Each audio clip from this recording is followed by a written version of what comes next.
Here we go now. Fat man scoop on the mic. Mix in the mix on the wheels of steel. This is what I was fucking born to do. Let's go. Yo! Oh my God. Hello, hello.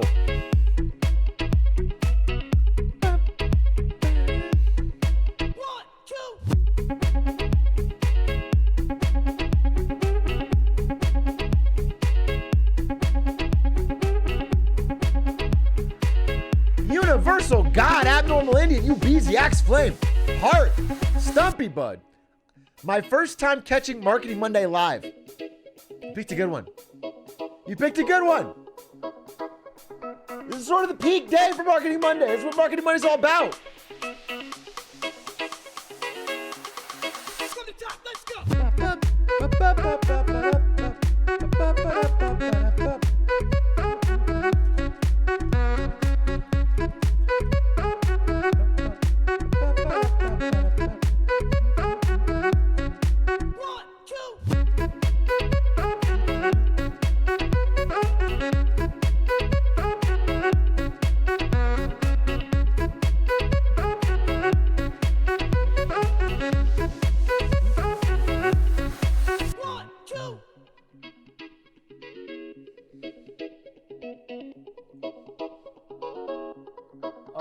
Making sure I got all my stuff I need for today's Marketing Monday, which I think I do. Let's go. Got an exam tomorrow, studying more Marketing Monday tonight, though. Bro, I hope your exam is about which commercials were dog shit. Because if not, this is not going to help you. You know what I'm saying? If your exam is about math or physics or anything, then you're going to be screwed. But if they ask you, like, was that one crypto commercial dog shit? You can say, yeah, and then hopefully you get good marks.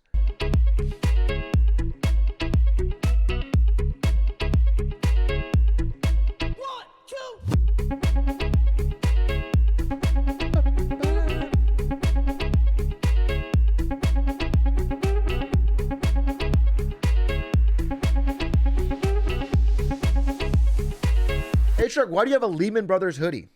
Oh, it's because I worked there. Yeah, I was really big in Lehman Brothers. I had this brilliant idea to invest heavily into mortgage-backed securities. I said, this is the future of this company. We need to put all of our money into mortgage-backed securities.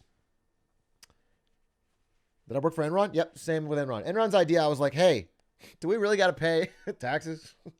Do we really got to do our accounting legit? Come on, guys. Who's going to know? That was another big idea I had. So I was 2 for 2. I was 2 for 2 on both of them. Everyone loved me, both those companies.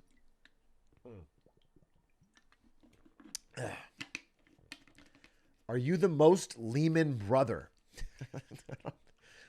I don't think it's ranked on how Lehman you are. I think it's just a last name. I think... Pretty sure it's not like a scale. Oh, man. This is some tasty water. How's everybody doing Monday? You guys enjoy the Super Bowl? I thought it was pretty good. There was only one part of it I didn't like. Tiny part. We'll get to that in a second. Sounds like something a low Lehman brother would say. Shut the fuck up. Ronald John, thank you for the 2 minutes. No, don't call me Brandon Lease Lehman Ewing. First of all, why would that be an insult? Lehman Brothers famously went bankrupt after one of the stupid investments of all time. After basically putting all their money in dog shit backed mortgage securities. Oh, I have to upload a YouTube video. 1 second. Let's just do a quick. You guys don't mind if I do a quick 30-minute thumbnail stream, do you? It's like, I already made the thumbnail. Just have to upload it. 1 second. In fact, what are we going to call this? We'll call this YouTube Thumbo esports matches. Thumbos. Esports.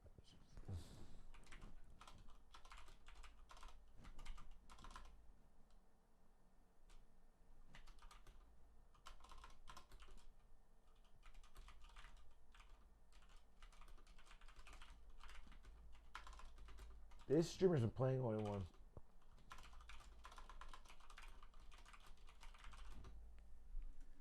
This streamer has been playing. It's about the Age of Empires guy that played for 72 hours. I want to title it, This streamer has been playing a 1v1 for over 3 days straight. Is that too long? Marketing Monday will never be on a Monday for Australians. On purpose. Yeah. Yeah. Yeah. That's the one way I can get back at your fucking country.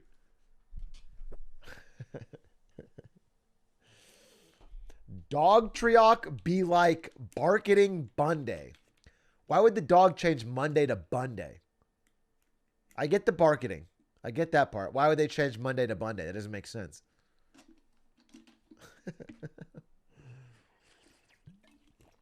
Alliteration?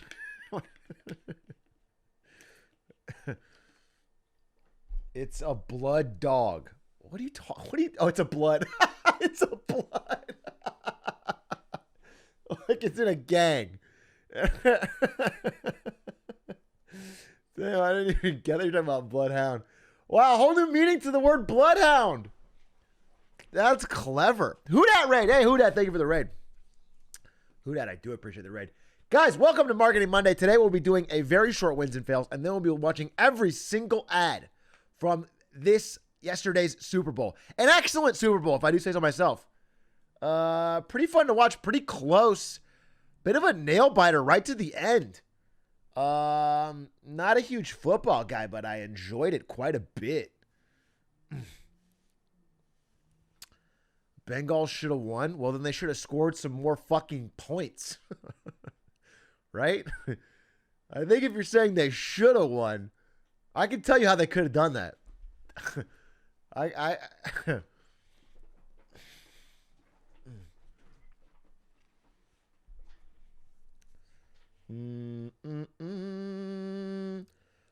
Here's what I didn't like about it. And I'm going to show you right now. It was like outside of some of the ads, which we'll get to. The one part I didn't like was this. Okay. Let me show you. But they win by...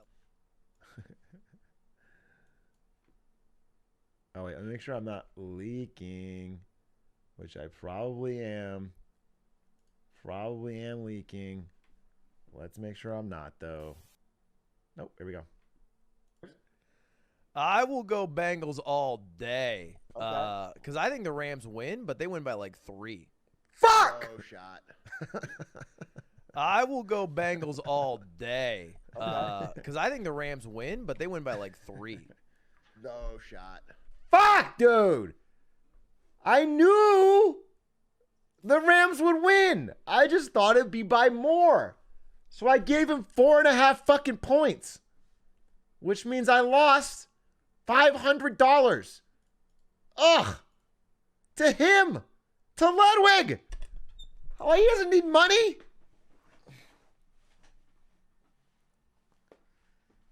He pre-watched it, dude. I swear to God, he pre-watched it. I don't know how he scammed me, but he pre-watched it.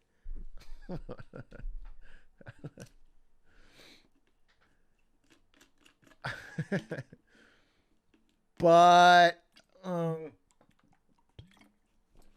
outside of that, I had a great time, and I was very happy with the result. I was cheering for the Rams. I don't care either one who wins, but I was cheering for the Rams, and it was fun.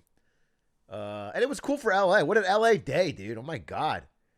That halftime show in LA wins. I mean, that's just a fun day. You know, it would have been kind of depressing if the Bengals won. Ludwig bribed the refs. Wouldn't put it past them. Halftime show mid. Ooh, bold take. I mean, I'm not saying it fucking changed my life.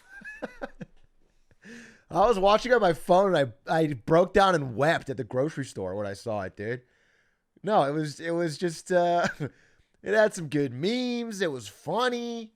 You know, it had a good mix of artists. It wasn't too long. I think people are expecting too much from a halftime show. What are you gonna do? And the whole fucking country's watching. Every racist old person is pissed about the halftime show. Yeah, I did see some tweets. Yeah, if you were extremely old and racist, it was a tough halftime show for you to get into. I'll tell you that. 50 Cent upside down.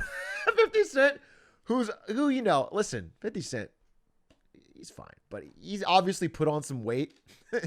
You know, because I remember the In the Club video from when I was a kid. And in the club video, he was jacked, dude. And so he's doing the exact same thing. I'm actually impressed that he held himself up. Or however they had him upside down. He's a whole dollar now. Okay, let's not. Come on now. Come on now. He's still, how old is he? He's like fucking 49. He's in good shape. But it's noticeable. It's just noticeable when you have him doing the same thing. Kendrick's part was the best. I think no real surprise. He had the cool fucking Dre Day backup dancers. It was sick.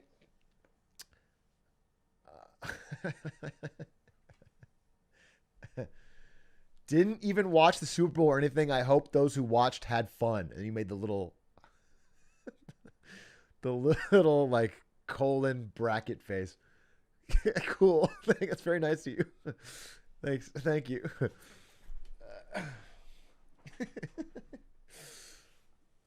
I'm literally top 0.1% of Eminem listeners, and the halftime show was mid. Damn, dude. What a flex. God damn. Who's that guy? Oh, I have a good joke, but I don't remember his name. Tom McDonald. Is that Tom McDonald, bro? Is that his actual name?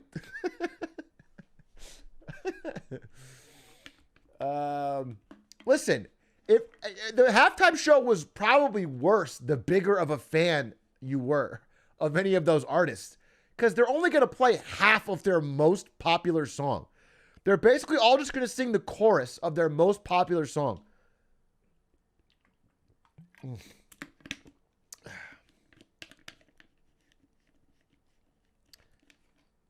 That's just how it's going to be, though. It's not... Are you guys expecting an experimental set? You think Eminem's going to get up there and freestyle for 30 minutes? They're going to dim the lights? Kendrick's going to fucking start going to some... some deep concept shit? It's the Super Bowl! I would have loved some Awfully Hot Coffee Pot, dude.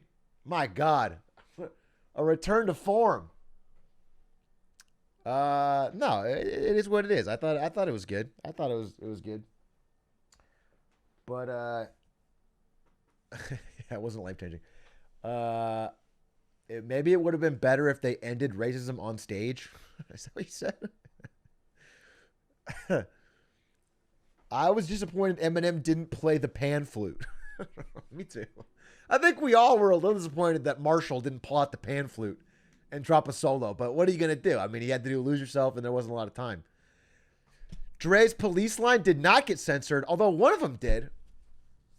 They definitely censored one line where they're like, oh, or Kendrick's going to kill Popo. Yeah, that got censored. Yeah. I want to see him dead in the street for show. They didn't. That part. They didn't. Audience of mostly white older Americans. They didn't run that line, but they did.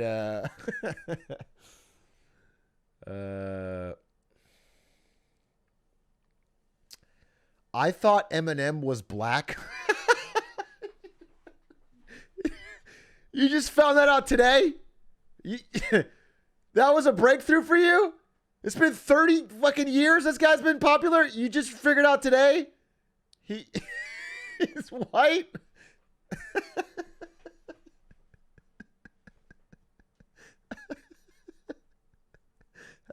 That's fire, dude.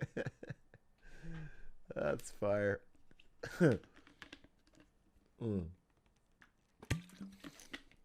Good on him. Guy is colorblind. Yeah.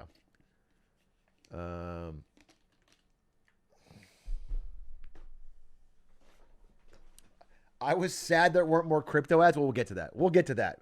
Believe me, there's a lot to talk about in regards to crypto ads and others. I'm just going to, let me see if I have enough wins and fails. We might even skip wins and fails. I want to watch the ads. There's a lot of ads to get to. I want to watch them all. I want to roast a lot of them. I want to compliment a few, and I want to get to it. But let me make sure.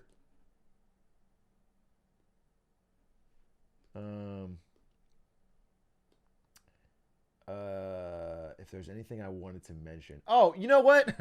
This is not a win nor a fail, but it's interesting. We should talk a little bit about Kanye West. It doesn't really come up during the ads, but I feel like we gotta talk about it. Bro's having a meltdown. Oh, I can't imagine. This is not going well. It's just not going well. I feel like, how does Pete Davidson keep getting away with this, dude?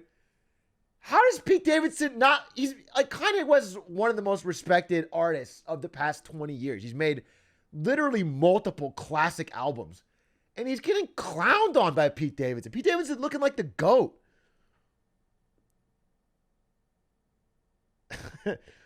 I will say, if a full album of Pete Davidson diss tracks would be the ultimate next move. Kanye has needed some inspiration recently. He just put. Let's check out Kanye's Instagram real quick. Let's just do a quick check because it's the whole thing is shocking.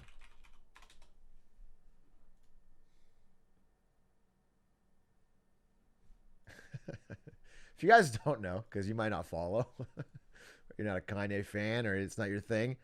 Kanye West got divorced, okay, to a woman he has multiple kids with, Kim Kardashian, who is now dating Pete Davidson. And rather than move on amicably, Kanye West has been tweeting and Instagramming nonstop about it in a really depressing kind of way. I'm praying that Ye can flourish his dreams. Is this...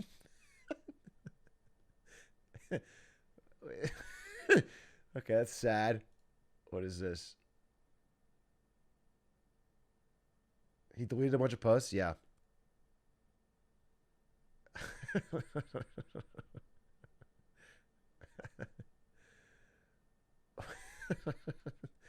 What is going on? Will I see you at his concert next week? Where is it? Maybe I will go. Kanye West delivers literal truckload of roses to Kim Kardashian for Valentine's Day. That is not... Thank you so much for reporting this with no spin on it. There is a spin.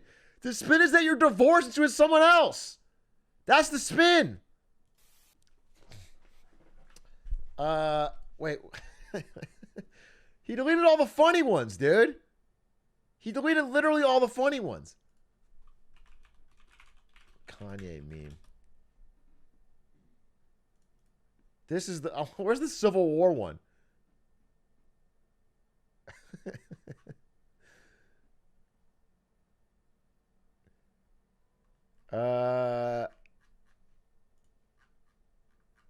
Let's see. Yeah, here it is. He literally posted this.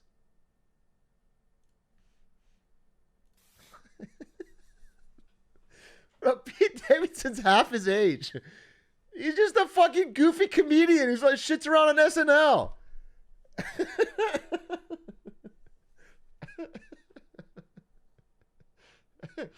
And then, I don't know, it's not up anymore, but Pete Davidson texts him or whatever, and he's like, yo, listen, I hope we can just be men about this. I would never want to get between you and your kids, and I fully respect the relationship. And then Kanye screenshots his text, doesn't reply to him in person, and the caption is like, you will never meet my kids.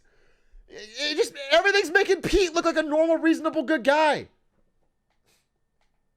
He's beefing with Billie Eilish, who's like fucking 12. Wait, someone's got a good... Just the whole thing's crazy. Crazy, dude. And I'm a Kanye fan. By the way, ride or die. If I see fucking... if I see Pete Davidson in the street... Nut tap, dude. If I see Pete Davidson, I'm coming after that ass. Just cause. Fucking... Kanye made too many good albums for me not to fucking be a shooter out here. But I still think he's losing. He's losing the war. It's on site for sure, but he's losing the war.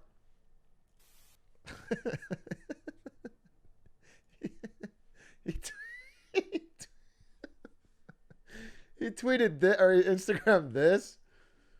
Bro, that's funny.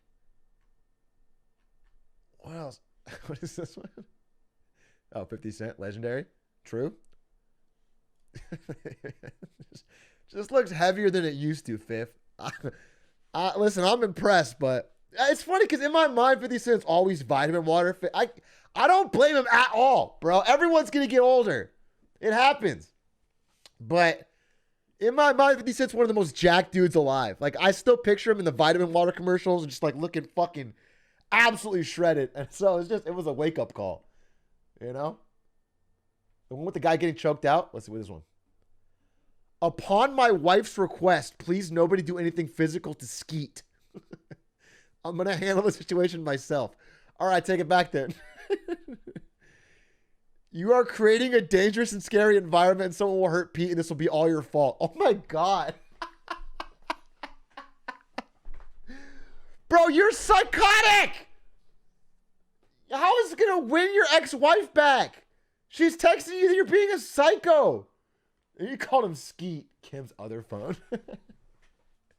Why is she on her other phone, by the way? Are you getting blocked? He tagged her? He tagged her in it? Oh, my God. Anyway, the whole thing's wild to me. Normally, this stuff's not really up my alley, but I'm such a Kanye fan over the years. And this is one of his craziest sagas yet. And Pete Davidson handled it like a king. All he's doing is laughing about it, not saying anything, and it makes him seem more cool. I don't know. I feel like someone needs to be in Kanye's corner, dude. I know what Kim said, but if I see Pete, I think it's still on site. I watched the McDonald's one. Well, I think that's an ad. I believe that's an ad, so we will get to that. I believe we'll get to that. SNL on Saturdays is going to be so funny. I know this might be the first good SNL in a while, dude. I'm actually interested in tuning in SNL. It's going to be the Pete Davidson show. Actually, it's going to be funny. You see the Kanye and Michael Che tweets? No, you want to link me? I feel bad for Kim. She's fine, bro. Listen, if anybody's, I mean, I'm not, listen, maybe she's changed, but I think if anybody's open to a little drama, it's probably Kim Kardashian. Their kids, I feel bad for their kids, though. Their kids don't deserve it.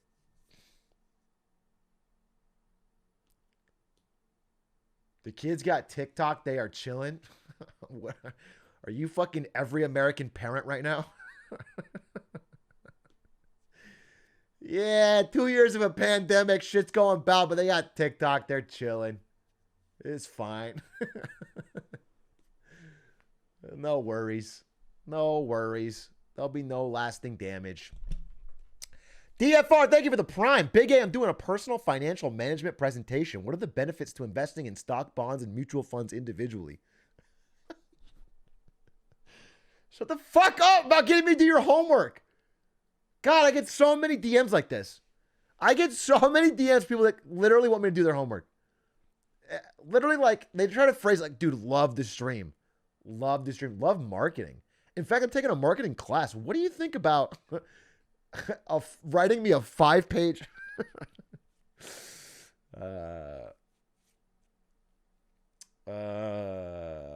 Jack got games. Thank you for the 7 months. Wizard of Clock. Thank you for the 3. Colex Douglas. Again, we'll probably start here in about 4 minutes. I'm just going to just shoot the shit for a little bit more. Colex Douglas, 1.5 year of Twitch Prime. That takes dedication. I am not like those other auto-renew plebs. I am better. Every month, I look forward to using my hard-earned Prime on Atrioc. I am better than all these pleb chatters. Actual Giga Chad. Oh my God. Fucking 18 months of Prime. Holy fuck. He's built different. He's literally built different. He laughs at auto renew. Thank you, Colex. Andrew, thank you for the prime. Kanye's never wrong. Rusty Rainbow, thank you for the 2 months. Perko. Yeah, it's funny because Kanye is wrong wholeheartedly in almost everything he's been doing for a few years now. And yet I'm 100% on his side. He made We Major, dude. He made so many songs. Yeah. He made Gotta Have It with Jay-Z. That was my whole college. I'm not going to not. I'm on his side. It's just, there's no. He said no to NFTs. True. Wow, bad take. Billie Eilish is a menace. All right. Anyway, let's get to some wins and fails. I don't have too many, I think. I don't have too many. In fact, I'm only going to give one fail, I think. Yeah. I'm only going to give one fail. Let's see if I can find it for you. And then we might have to move on. We just talked about Kanye, but I'm going to talk about this. So, yeah. Yep. And my one fail is people, celebrities, creators who betray your trust. Creators you thought you knew, you know? I think when you become a fan of somebody, you build this some sort of relationship with them. Maybe it's parasocial, maybe it's not, but you get attached. And you have a certain expectation of behavior they should uphold. And when they betray that, it breaks your heart. And so when I saw at the Super Bowl Snoop Dogg smoking a joint, marijuana, before performing, I could no longer be a fan. This is not the behavior that I expect from the celebs that I love. It's shocking. I mean, it's a betrayal of trust is what it is. And I don't know if I'm going to be able to recover. I was going to buy his album. Not anymore. Not anymore, Snoop. Maybe next time you'll think. And I've been a fan for a long time.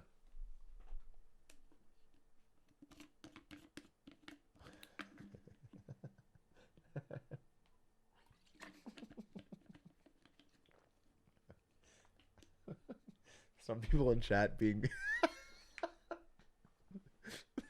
Someone in chat was like, no, it's okay. It's legal in California. Oh, really? Oh, you know what? Maybe I could learn to love again. Maybe I could learn to love again. Wow. Thank you. That's huge. Thank you so much, chatter, for that.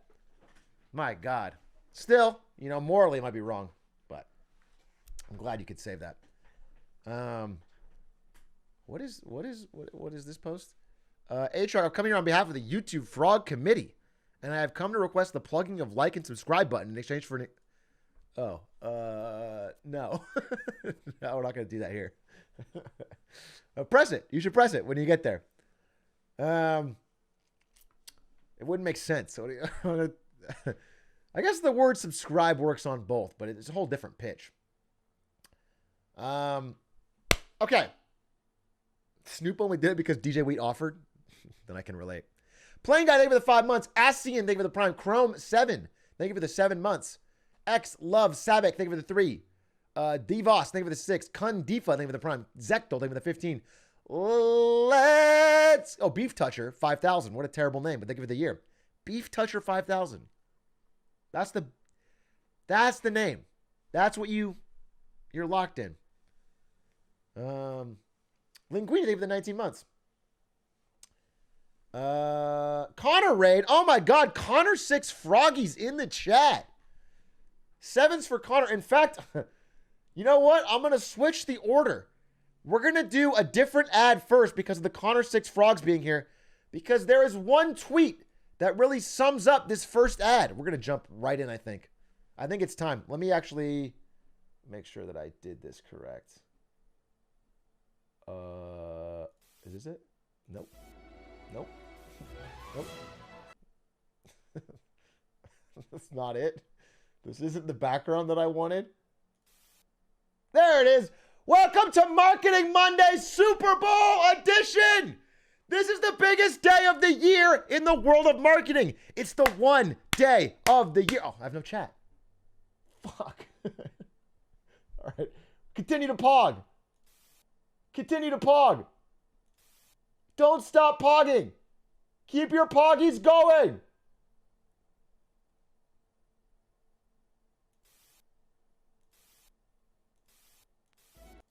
We got there. Hey. Okay.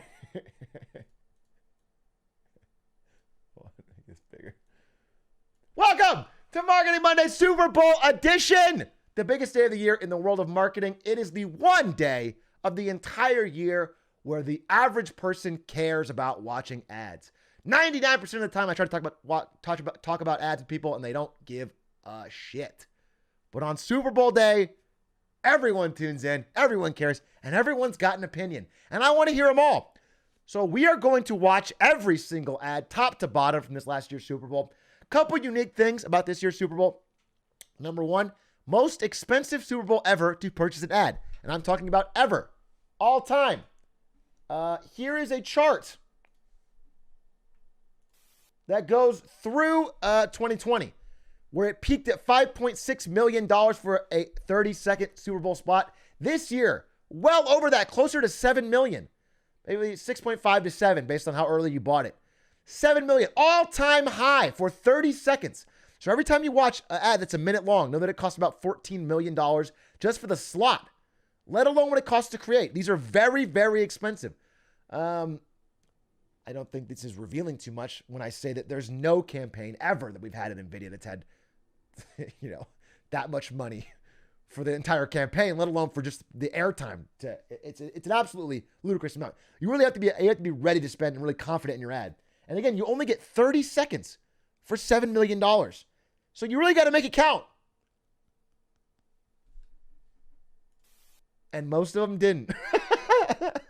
The other thing I want to say before we get into it is that a lot of these ads were pretty mid this year. It was a pretty mid year for ads. I'm not going to sugarcoat it. A lot of them spent an extreme amount of money to buy the slot and then an extreme amount of money to make the ad. And then it just didn't seem to connect, but we'll see. We'll see. We'll look at that. One of the big stories of all the ads we're going to see today is there was a lot of crypto. A lot of cryptocurrency. Definitely, you could consider it a coming out year for crypto, but it makes me think of this. Let's see if I can find it. It makes me think of this.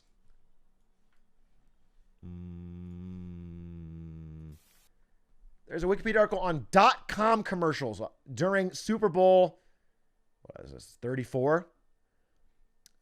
Right before the .com bubble burst in January of 2000.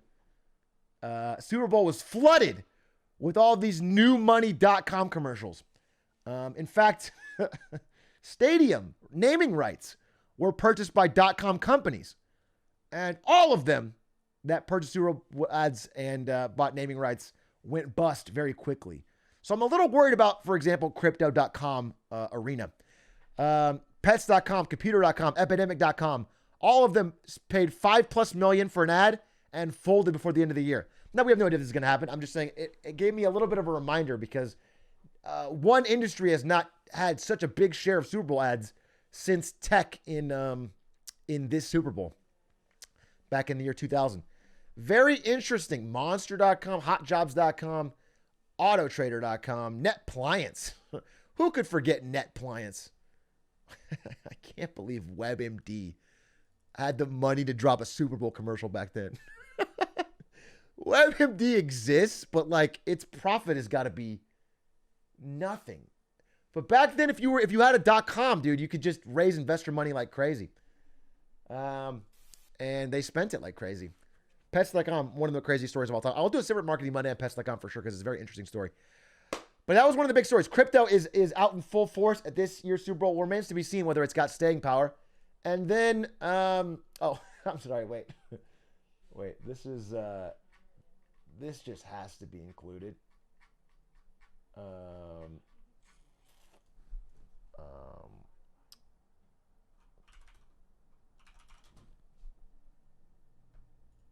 This was the theme of almost every cryptocurrency ad. I just thought it was my best tweet. Betty White, hope I'm not late. Kobe Bryant, just in time. Ruth Bader Ginsburg, we were waiting for you, Queen. Jesus, we were all waiting for a cryptocurrency platform with 0 transaction fees. This really sums up. I mean, it was a very celebrity-focused and a very crypto-focused Super Bowl. And we're going to see that as we dive in. And so this would have fit right in and actually might have been funnier than the actual ones that attempted to be funny. So we'll get to that. Last thing I wanted to mention before we just jump into the ads. A lot of first-time sponsors, not just crypto. A lot of first-time sponsors. Planet Fitness, Carvana, Caesars. Then, of course, crypto and FTX and all the crypto ones. We're all very first time to the Super Bowl. They all had new money and attempted to make it. And, yeah, I mentioned they lean on celebrities in a major way. It was a very big celebrity year. But, interestingly, not a big creator year. In fact, there was no creators at all. There was a small cameo, I think, from some guys at the Asian Dad or whatever, but he wasn't the main character. There was no YouTubers, no TikTok stars, no Instagram stars. Last year had a lot more creators. This one had none. They leaned on the biggest, brightest celebrities they could find. The whole thing was a real... I wanted to describe it like this. This is my feeling compared to last year.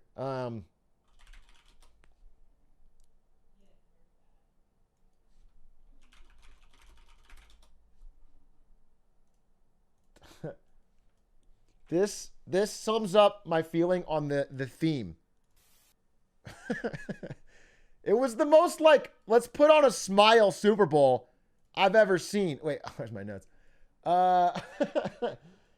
They had no masks, like no mention. Like if you look at the commercials from last year, it was a lot of like somber masks, pandemic. In these troubled times, there was the Bruce Springsteen Jeep ad where he was like in the middle. We have to come together. There was literally none of that. There was none of that. It was all like happy party, feel good jokes, celebrities, goofy. It was this, bro. It was like, let's ignore what's going on in the world. Let's chill for a bit and just have a fucking happier, and you know what? It was pretty annoying last year to hear in these troubled times over and over again from corporations. So this is better. It still feels weird. It feels odd. It feels like you're not reading the moment, but it's better than I think them trying to be touching. So it's a small improvement. And I think that's it. That's the major things. So what I wanted to do was show this Connor tweet because we're going to go to the very first ad. Now, again, I'm using the patented system that I developed last year to accurately rank all ads. It's a 5-tier system. Actually great for ads that were actually pretty great. Pretty solid. For any ad that was like, okay, that was pretty solid. Mediocre. This is almost every ad that you'll see in your entire life, which basically means ignored. It's not actively offensive. It's not crazy, but you're not going to remember it. And this is where most ads should belong. Ideally, this pyramid should end up with a lot of these in the middle. Then we have the C tier for cringe. Ads that were actively making you cringe. Now, normally we had a D tier for ads that had way too many celebrities in them, but that would have been almost every ad this year. So I had to remove it.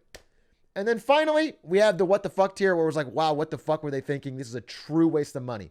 You truly could have used these millions on anything else and had a better success. I want to shout out Kevimation, who is going to be a researcher on Marketing Monday, helping out with the creation of Marketing Monday materials. Kevimation created this tier list and got all of these screenshots for me of all of the ads. Shout out Kevimation, helping put this together. We're going to give him a cut of the video. So if you like this video, watch the full thing so Kevimation gets some money. And that's that. So I want to show you a tweet, a single tweet before we jump into our very first ad to watch. And that, of course, comes from the hoster himself, Connor Eats Pants, who said, and this is probably one of the reasons celebrities were a big part of this year's Super Bowl, I will buy any product Zendaya wants to sell me. +1. +1 king. And so we'll start with the Squarespace ad featuring Zendaya. Let's pull it up. Let's pull it up.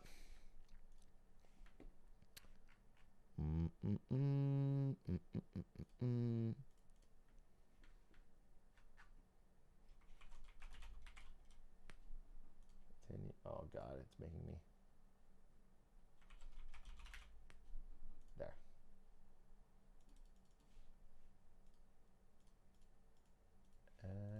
Everybody. There. Okay.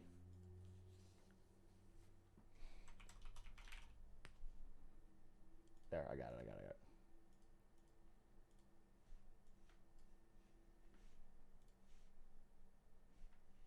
Wait.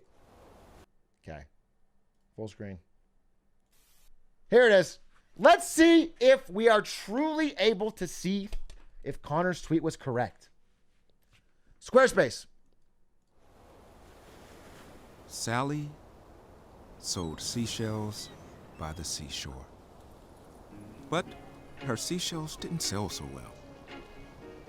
Shucks. So Sally set up a seashell store on Squarespace. And soon her seashells started selling. Suddenly, Sally was a seaside sensation.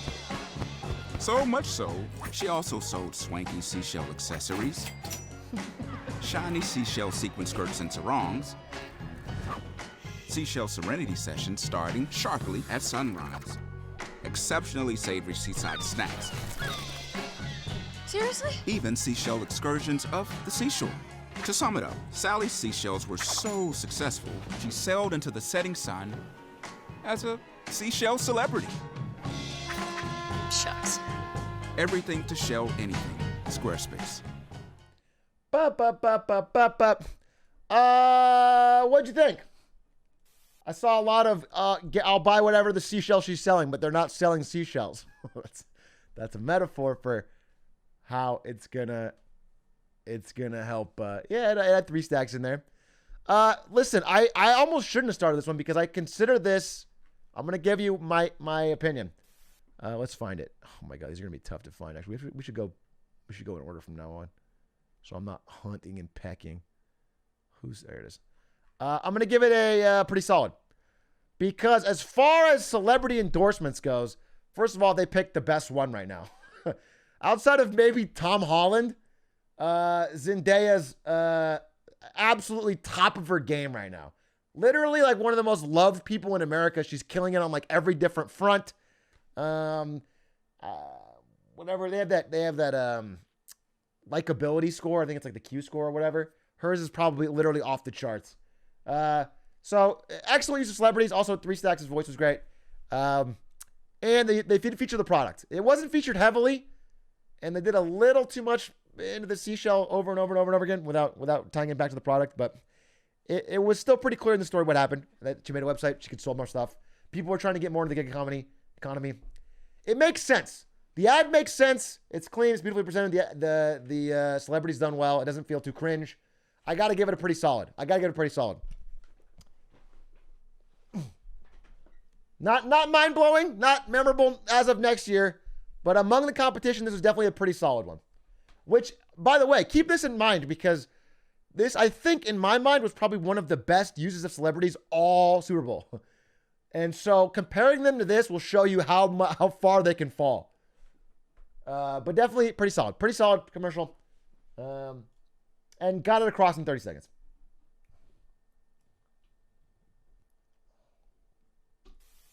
Next up, we have this one. Doritos X Cheetos.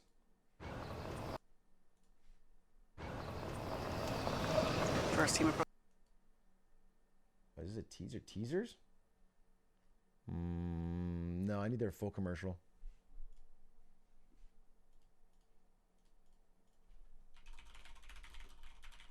Wait. I'm using this dog shit website, and I'm going to get a different one. I'm going to use the Ad Age one that I paid for.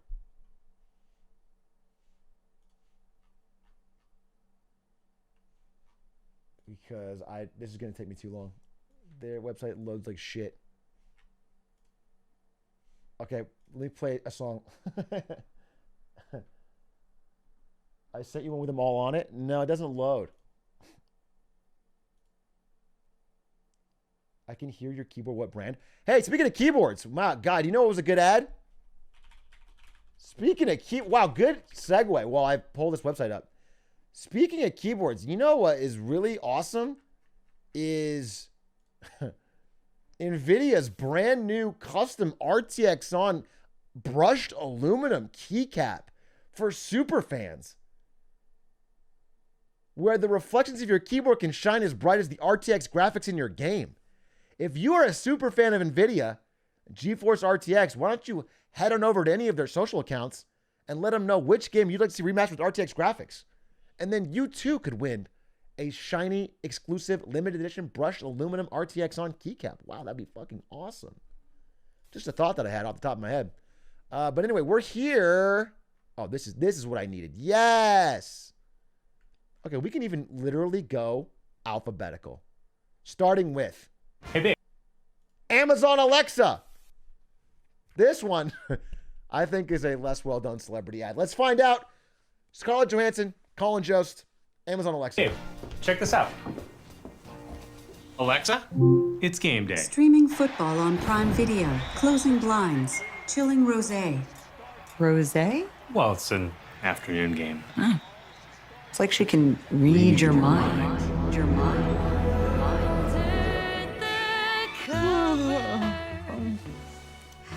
I love that we get to sleep in. Ordering fresh mint mouthwash.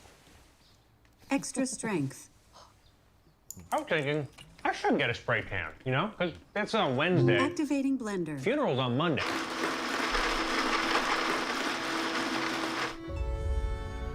What about the gold, Papa?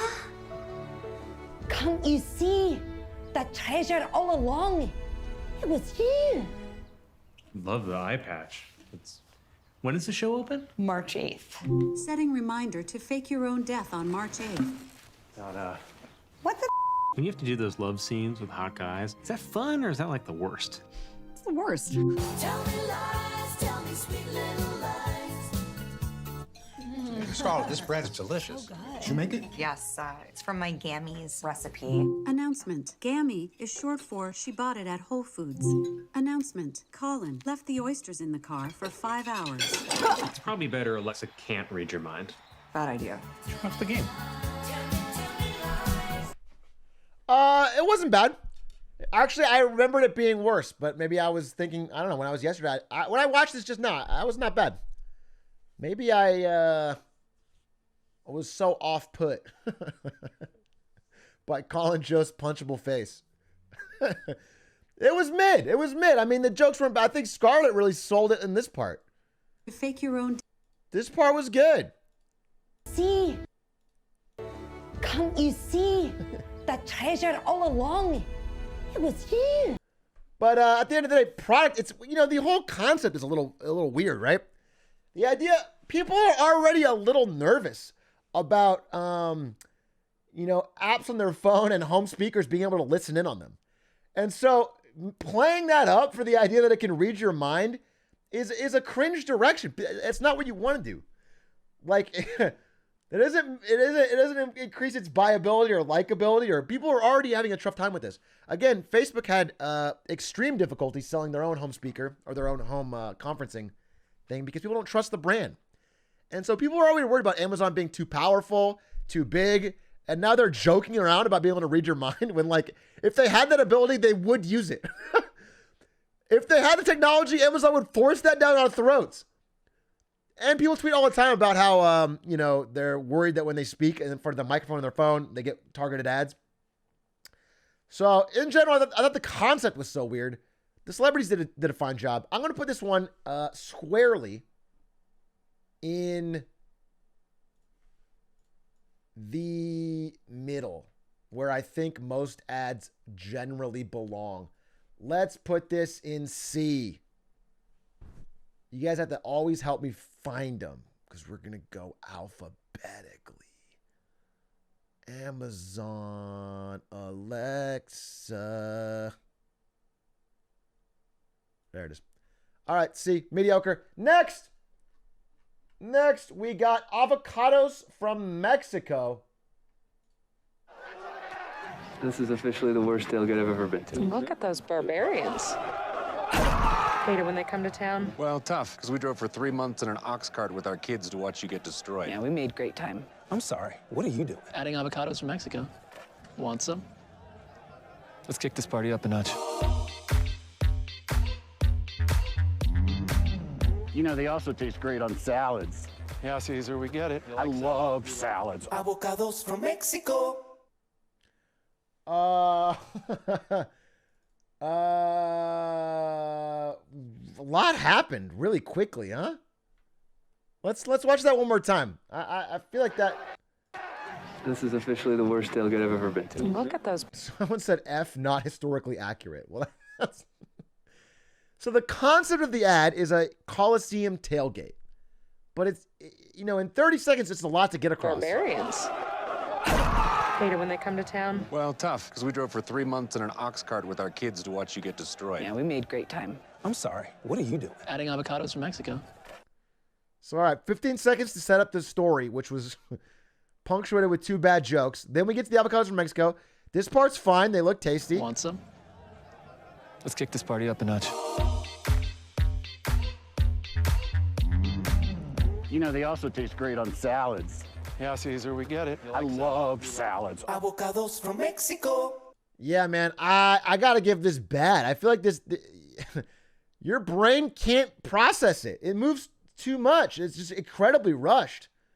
I understand that every second is hundreds of thousands of dollars when you're buying $7 million for an ad slot.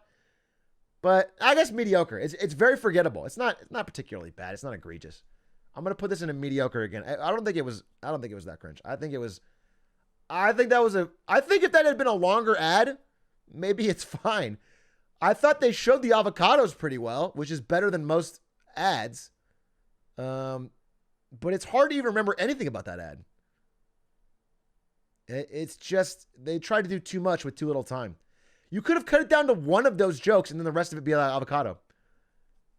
I'm going to put that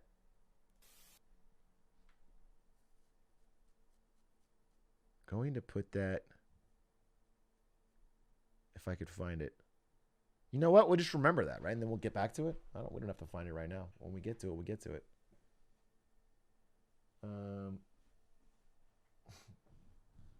Middle right. Boom. You got it. Thanks. Yeah, C for cringe. No, mediocre. Ignored. But the bottom of mediocre. They are banned from the U.S. They can't be, right? Why would they advertise in the Super Bowl if they're banned from the U.S.?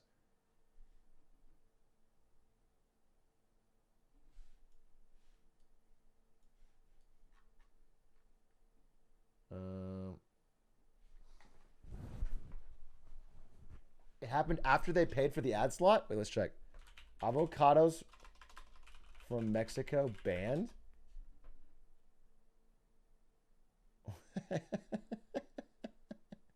Wait, they really did. Wait, you're actually not wrong. Right after they paid for the ad. What a waste of money. They paid for that ad. And then right before it airs, all Mexican avocado imports are banned? Wow. That is a bummer. That's a bummer. I'm sorry. You can't even get them. What the fuck? That's the 50F tier. Bro, that's a bummer. You can't even get them. Do they get a refund? No. You pay for the ad slot well in advance. They don't get a refund. That's really funny. I guess Biden didn't like the lad. That's hilarious. Okay, next up, what do we got?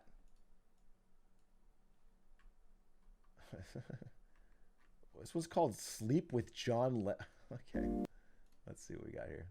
Greetings, lovers. International superstar John Legend Celebrity. Greetings, lovers. International superstar John Legend here with a very special gift for you. I'm going to let you sleep with me. Well, not sleep with me. I'm a happily married man. Just regular sleep. Treat yourself to some well-earned self-care by listening to my new Sleepcast on Headspace. It's your once-in-a-lifetime opportunity to sleep with me. Sort of. Sweet dreams, lovers. Start your free trial tonight. Kind of creepy, right? Kind of creepy.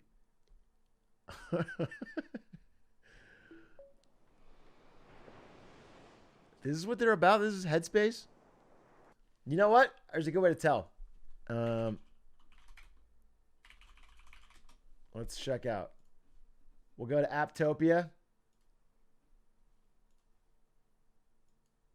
And we're going to see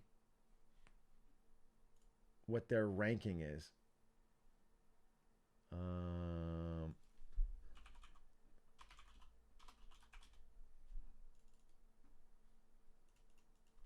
Headspace app download chart. Can you get that? Oh, you might have to fucking... I can't see it. Bummer. Well, if somebody finds it, let me know. Okay, breathe out, chat. Breathe out. That's good. Are you guys meditating? You're feeling better? Did that cleanse you from having to sleep with John Legend? Listen, I thought that ad was pretty weird. Pretty odd, but I'm trying to think if it was effective. I would love to see their downloads, but unfortunately I don't have them. I got to imagine if they were targeting, I don't know, let's say women who find, or women or gay men that find John Legend attractive, and that's the, it's a meditation app, right? It feels odd. It feels like it doesn't sell you. It feels more like a dating app or something. It was the wrong like tone to hit for what they're trying to do. Small target. I feel like I feel like they have a, if you're a meditation app, you kind of want a different image than that. I think it's bad for the wider look of their brand. Feels more sexual than it needs to be, So I'm gonna put it as forgettable, but honestly, I think might be even cringe. We'll see where it lands. Sleep with John Legend. Where are you? Sleep with John Legend. Sleep with. It might not even be on here. Might have been missed. That's fine. Maybe it's so forgettable we don't make it on the list, but mid.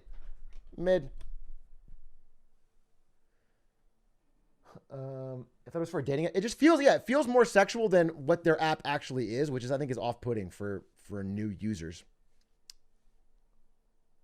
So it feels more like cringe. It feels like a miss. But I don't see it. Oh, next side. Next side. He looks so awkward in that pose. Well, I guess he was fine. Okay.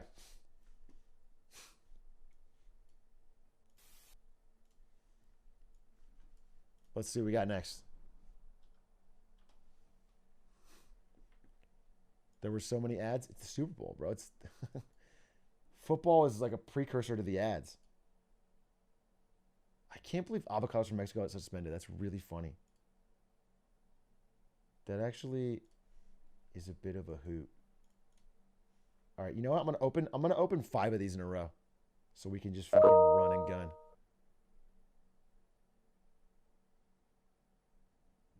Because I'm having trouble with the things I got linked. Okay. Next up, we got. Oh, okay. Let's get to it. A wild caught. We talked about this before the stream.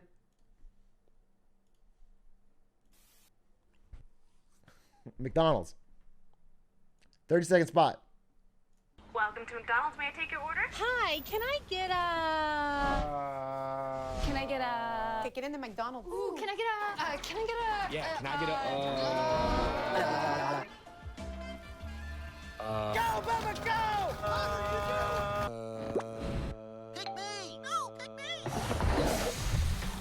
can I get a 10-piece chicken McNuggets. And what sauce would you like with that?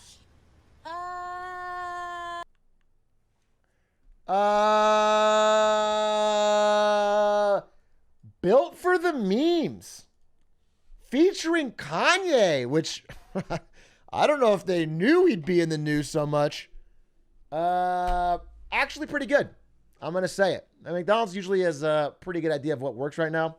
I think their ad agency knew this would be memeable, good for social, talkable. It's kind of like it's like the "Was Up" ad back in the day. I think it's clever. I think it's memeable. People want to repeat it. They kind of are owning a moment. This is something people actually do when they order food from McDonald's or fast food places, and they're kind of branding it as a McDonald's thing. It's clever. It's not earth-shattering, mind-bending, but I think it's pretty good. I think it's pretty clever. I'm gonna put it in. Yeah, let me get a. It's and it doesn't try to do too much. It's just kind of owning a catchy phrase. I think it's pretty smart. I think as far as ads go, it's definitely up there. I'm gonna put it easily in the pretty solid tier, and I have no qualms about it. Can we do a poll for the ads? It would take fucking 90 years, so no. But you can drop your own takes in the chat, and I promise I will read them all and listen to them all. Promise. Can I get a location of this fucking ad? Dude, there's just too many ads here. We gotta fucking narrow it. Hit me with a row. Tell me a row and I'll never forget it. I don't think it's in here, dude. I think we're missing some in our fucking custo. All right, well, we have to move on. Next. Row 7. 2, 3, 4, 5, 6, 7. And here you're banned. I'm banning you. You lied. It ain't in row 7. Okay, next. Next. This one is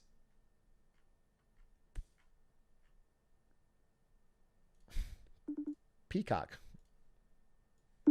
You want to go? No, go ahead. I'm ready when you're ready. Go ahead, start. Okay. Now this is a story all about how we here, goody guys. Turn upside down. I like to take a minute, just sit right there. Tell you how I became the prince of a town called Bel Air. In West Philadelphia, born and raised. On the playground is where I spent most of my days. When a couple of guys who were up to no good started making trouble in the neighborhood. I got in one little fight and my mom got scared. She said, you wouldn't want your auntie and uncle in Bel Air.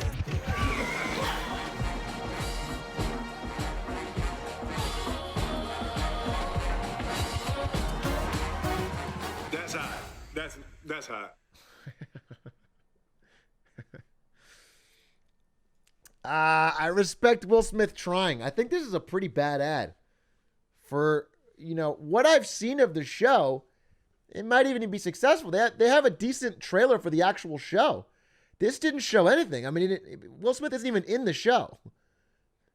It's not a very good ad for what the product is, which is the new show. And he's repeating a meme. It feels pretty low on either. I think it's forgettable more than it is cringe. But I don't think it holds up.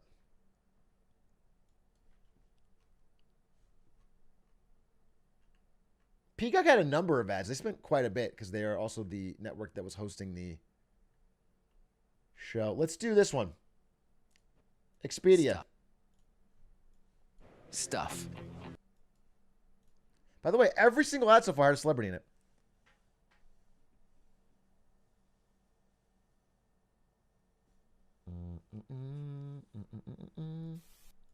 Stuff. We love stuff. And there's some really great stuff out there. But I doubt that any of us will look back on our lives and think, I wish I'd bought an even thinner TV. Found a lighter light beer. Or had an even smarter smartphone. Do you think any of us will look back in our lives and regret the things we didn't buy? Or the places we didn't go?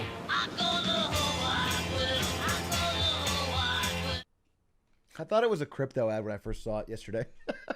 I got such Matt Damon vibes from his crypto ad. Stuff. I thought for sure when I saw it it'd be a crypto, but it didn't.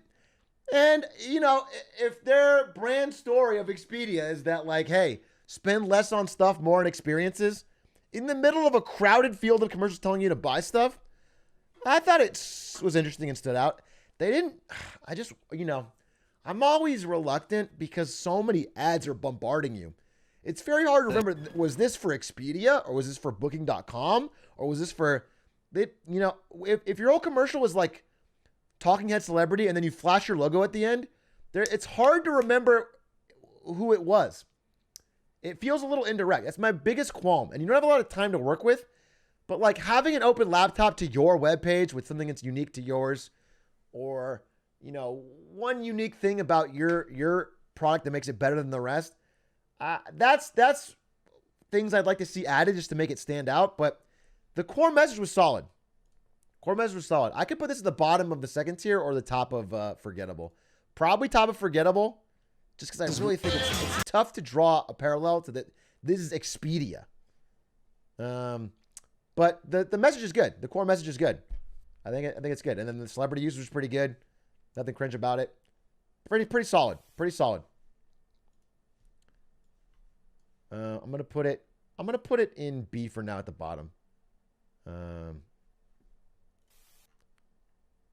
Stuff. Okay, next up.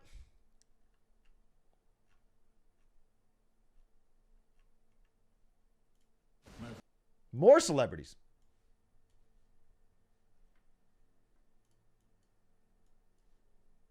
For BMW. This is a full minute. This is a $14 million ad just to buy the slot. And this might be one of the most expensive ads that I've seen in the whole Super Bowl. This looks like it cost a ton to produce. My fellow gods, the dark skies have spoken. It is time for Susan and I to retire. But where will you go? Zeus! Sorry, Zeus! I need a charge in the... Oh! Thanks! Sweetie, it's not rocket science. I'm heading out. Don't forget to take Peggy for Arnold a walk. Poggies. Yo, Zeus! A little juice! That's it. I'm done with this place. We'll see about that. Everything okay out there, baby? Little Peggy, a little walk, huh? I figure you could use a little pick-me-up. All electric? All electric. The BMW iX. Electricity in its ultimate form. Electric Avenue. And we take it higher. BMW, the ultimate electric driving machine. Someone said, F, not true to the character of Zeus. He didn't cheat on Hera in this ad.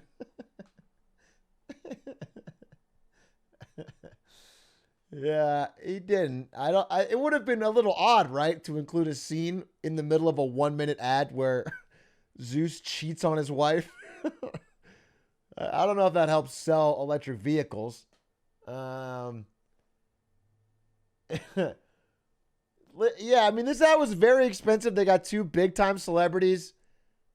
They made the car look good. I don't know. I think it's pretty mid, but I also know that it was more memorable than the average bear. It was tough for me to say. I think it'd be higher of the mid tier, higher end of the mid tier.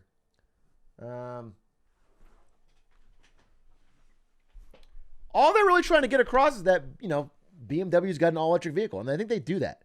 I think it's actually, I might even put it in pretty soft and being dead honest with you. Half the people in this chat said Arnold Poggies when he showed up. They picked a very likable celebrity, which is half the battle. There's nothing, no part that makes you cringe or be offensive. The Peggy part's funny. Again, these things have to hit all of America. I mean, they have to hit hundreds of millions of people. They've got to be very broad. And I think this is pretty broad. They got the message across. I think this is one of the ads that sticks with you. You probably don't forget that you saw it.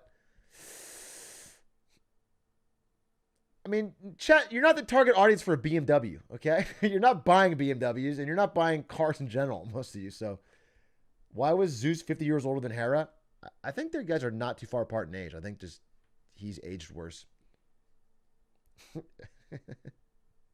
Guys, you're not buying a BMW until you start looking at more Tom Hardy, Sigma, Instagram, Grussel mindset posts, okay? If you read 10 more posts of Tom Hardy being captioned like, real wealth comes from getting up at 5:30, then you'll be able to get a BMW. But you guys haven't been reading enough, all right? Double your intake of those. I'm going to give this one low on pretty solid, to be quite honest. Although for its cost, maybe a little too much. We gonna rock onto Electric Avenue. All right, next up we got Michelob Ultra. Welcome to Superior Bowl, it's called. They thought they were being really clever with this one. It's a Super Bowl commercial, but they went with the bowling direct.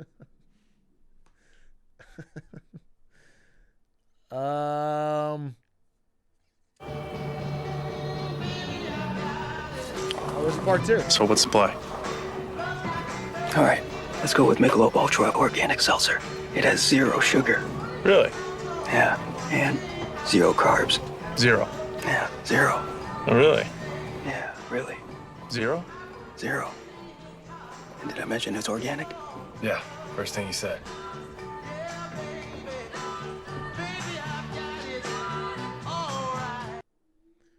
Yeah, I'm not feeling it. One more here. Golden. Michelob Ultra Pure Gold, huh? You know, everything I have is gold. Cadenas, rings, relojes. Records? Platinum. 7 times. So, not everything. Touché.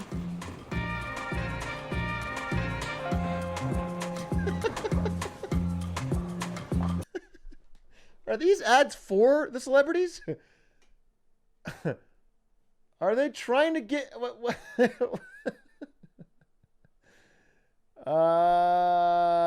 a weird flex.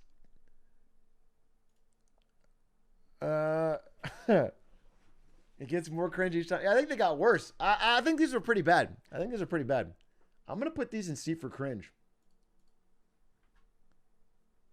The Superior Bowl. I think the whole Superior Bowl thing is too clever by half. It's kind of dumb. And then first one was fine, but again, it's like 14 shots of celebrities and then one beer held up and then logo at the end. I just not.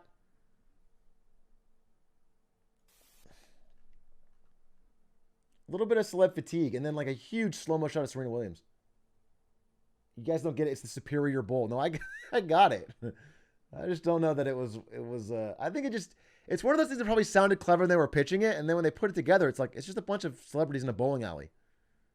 And that's, I think a lot of commercials suffer from the way too many celebrity problem. Pepsi's usually the worst of this, where it's like, if you don't have a good idea for a commercial, they just throw more and more different celebrities into it. The best celebrity focused commercials are the ones that pick 1 or 2 who really align with what they want to sell for the brand. And they focus in on them, and then their charisma helps drive it. What I saw here was like, 12 celebrities, and it just doesn't. It's not a good way to hone in on any one message.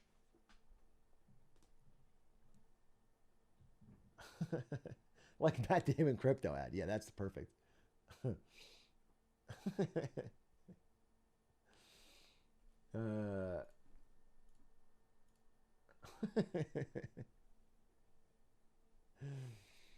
No way knows everyone knows all. I'm sure people know all the celebs. Some people did, but either way, I just don't think it was that. I don't think it was had a cohesive message other than the fact that they were clever about Superior Bowl.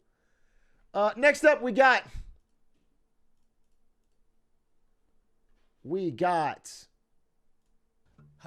Nelson for Skechers.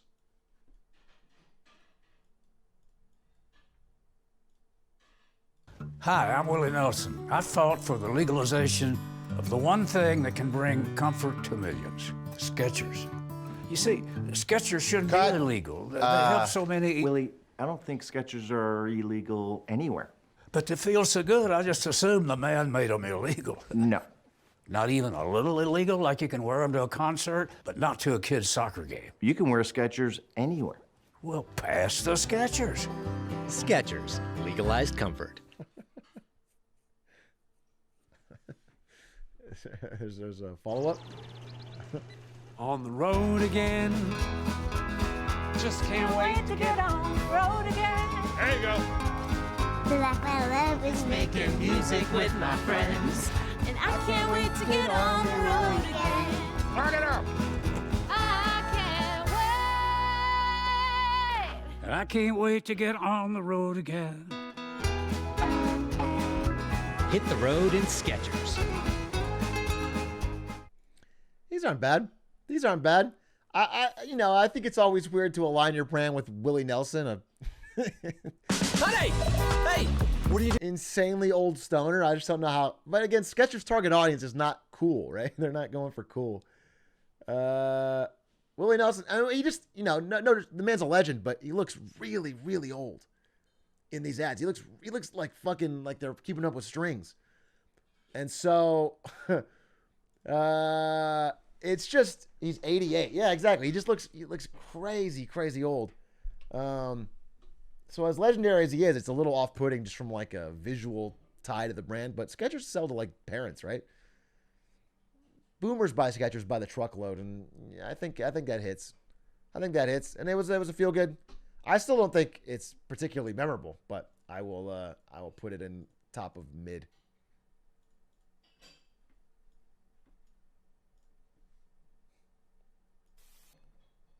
Willie Nelson. Right here. Next up, we got, oh my God, the return of Scrubs. Starting with Zach Braff holding a gigantic, comically large internet bill with $3 signs.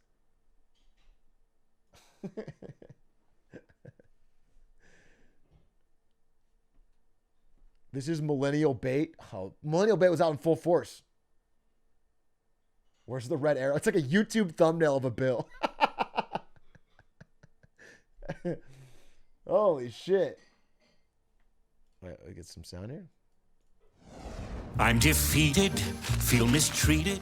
I'm so angry, I'm singing a song. 'Cause I'm paying so much for home internet, and that's just wrong. I've got T-Mobile home internet. I feel happy. Great. Very happy. Good for you. Look how much money I'm saving right now. Wait, really? There's no hidden fees, no price hikes, one core. Bro, wow. Internet without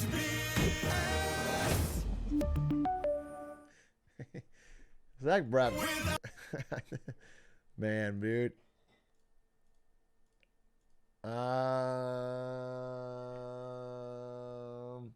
It's fine. The answer to most of them is they're fine. Every time a celebrity does anything that's like, I don't know, leaning up against the wall, looking like a bat. Chat spams cringe for any time a celebrity does anything, and I think that's way off. This is not offensively cringe. It's a commercial. They're just being quirky.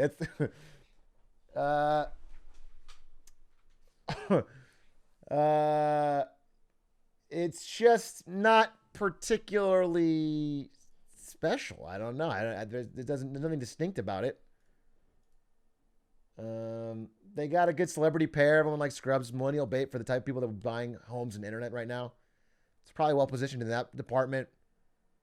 I think T-Mobile in general has a good track record with their ads. It features the product really well. I got no problem with this ad. I just don't think it's like distinct in any way.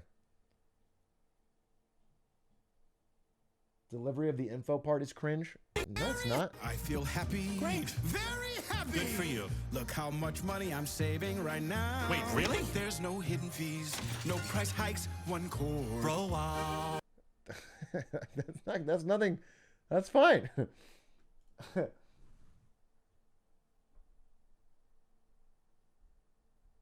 Experience like they do look old, but that's gonna happen. Zoomers, I cannot wait till 20 years from now you're watching the Super Bowl. Not even 20 years, less than that. 10 years, bro. 10 years from now, you're watching a Super Bowl and fucking, it's fucking Bieber. No, it's probably fucking Pete Davidson or Billie Eilish or something looking old as fuck. It's gonna be, you know what I'm saying? It's gonna, or in 20 years, it's gonna be Zendaya. Zendaya looking old as fuck. It'll be Ludwig. It's gonna be Ludwig. Bro, it's gonna be Ludwig with wrinkles telling you about the fucking mogul move Mucinex. All right? Just get ready. It's happening. Quickly.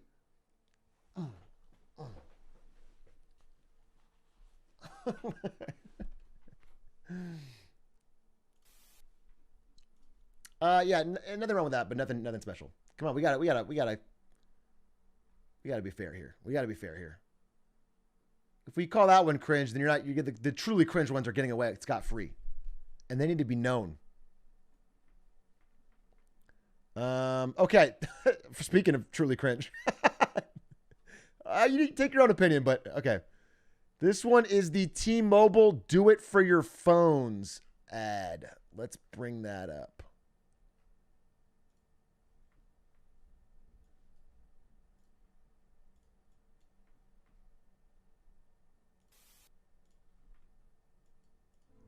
Do it for the phones.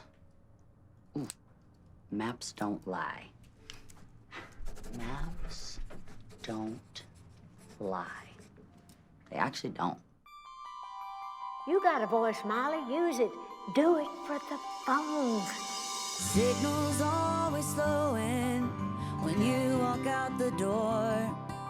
You got big. Oh, there's the second one. Wait, there's the first part. Yeah, I was like, wait, I'm missing the story here. There's an important setup.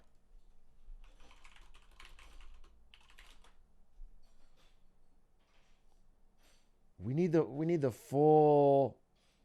There we go.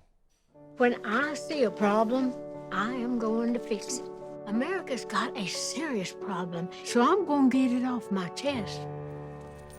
5G phones, trapped on limited 5G networks. But you make a difference. If you join T-Mobile, these phones will be able to shine their brightest, like me.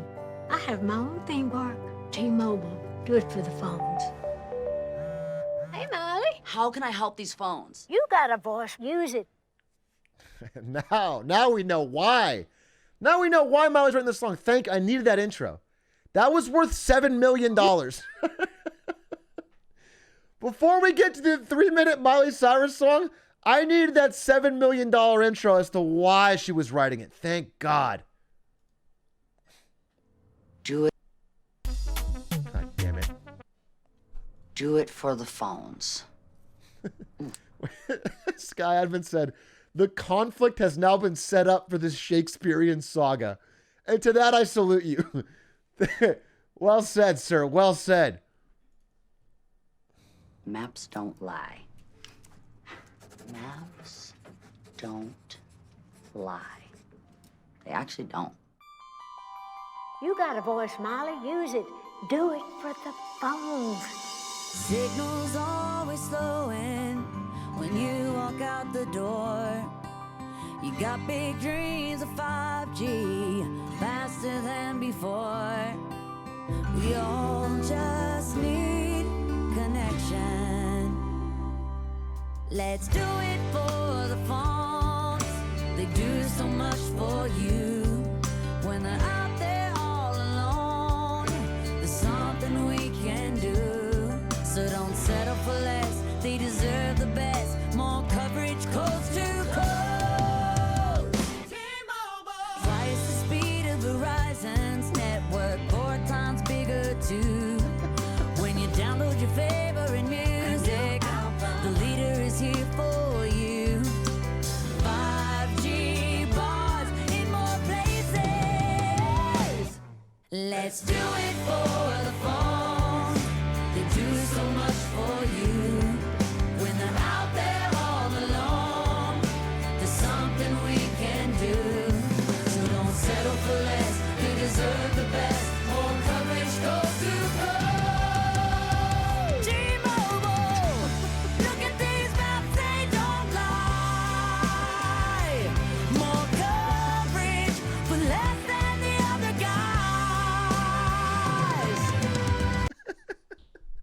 Hardest shit to come out this year. Seriously, she was spitting. Yes, someone had to fucking tell Verizon what they were on, dude. Look at these maps, they don't lie. And faster speeds nationwide. Okay. This is actually making me cringe. I know I said you guys gotta fucking eat. I mean, it's just there's... there used to be a time when it was considered weird for artists to even be in like musical artists, because it was kind of sell out. And then things have changed where it's more and more common. But this feels so. There's just no ounce of integrity at all. Let's do it for the phones. They do so much for you. When they're out there all alone, there's something we can do. So don't settle for less. They deserve the best. More coverage, coast to coast. Just make the call. Larger than them all. We already gave them too much time. They didn't pay for this full 3 minutes, okay? This is not what aired. They aired a cut down version of this. We gave them a full 3 minutes. Listen, I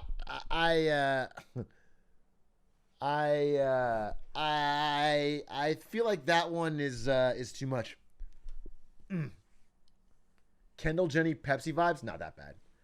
No, because even the Kendall Jenner Pepsi ad is so bad it's funny. Oh, she got a huge check. She must have been a massive check for just a bell to the top of your lungs. Do it for the phones. T-Mobile. Verizon has smaller bars and a worse map. I don't know. It's just mostly Verizon gonna hire Eminem to slap back. They owe you $42 million for 3 minutes. I think it's really bad. My gut tells me it's really bad. And again, you know, it's we can read some of the comments. Let's see. Well, you know what? Jamie here says releases on Apple Music and Spotify. Jamie here unironically wants Do It for the Phones on fucking Spotify to put in her fucking gym playlist. What are you talking about? Intern? Yeah, it was already liked.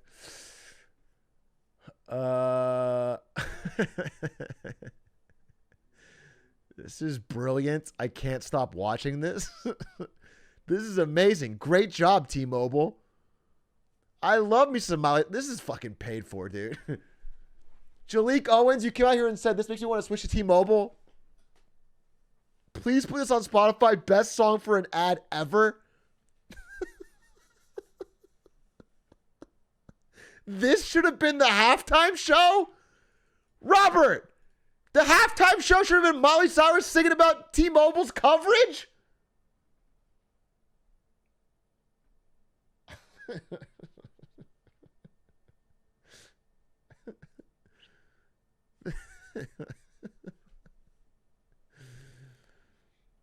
Thank you, Miley and T-Mobile. I laughed the whole time. Great ad. Sadly, not switching my service.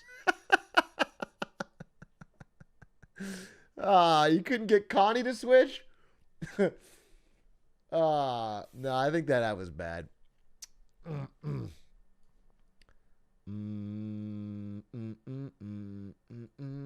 Just for, you know, it's saying you pay for that much time. It felt like a paycheck. C for cringe. Moving on. Next up, we got. Oh, this one was interesting. I got an interesting take on this one. Let's go.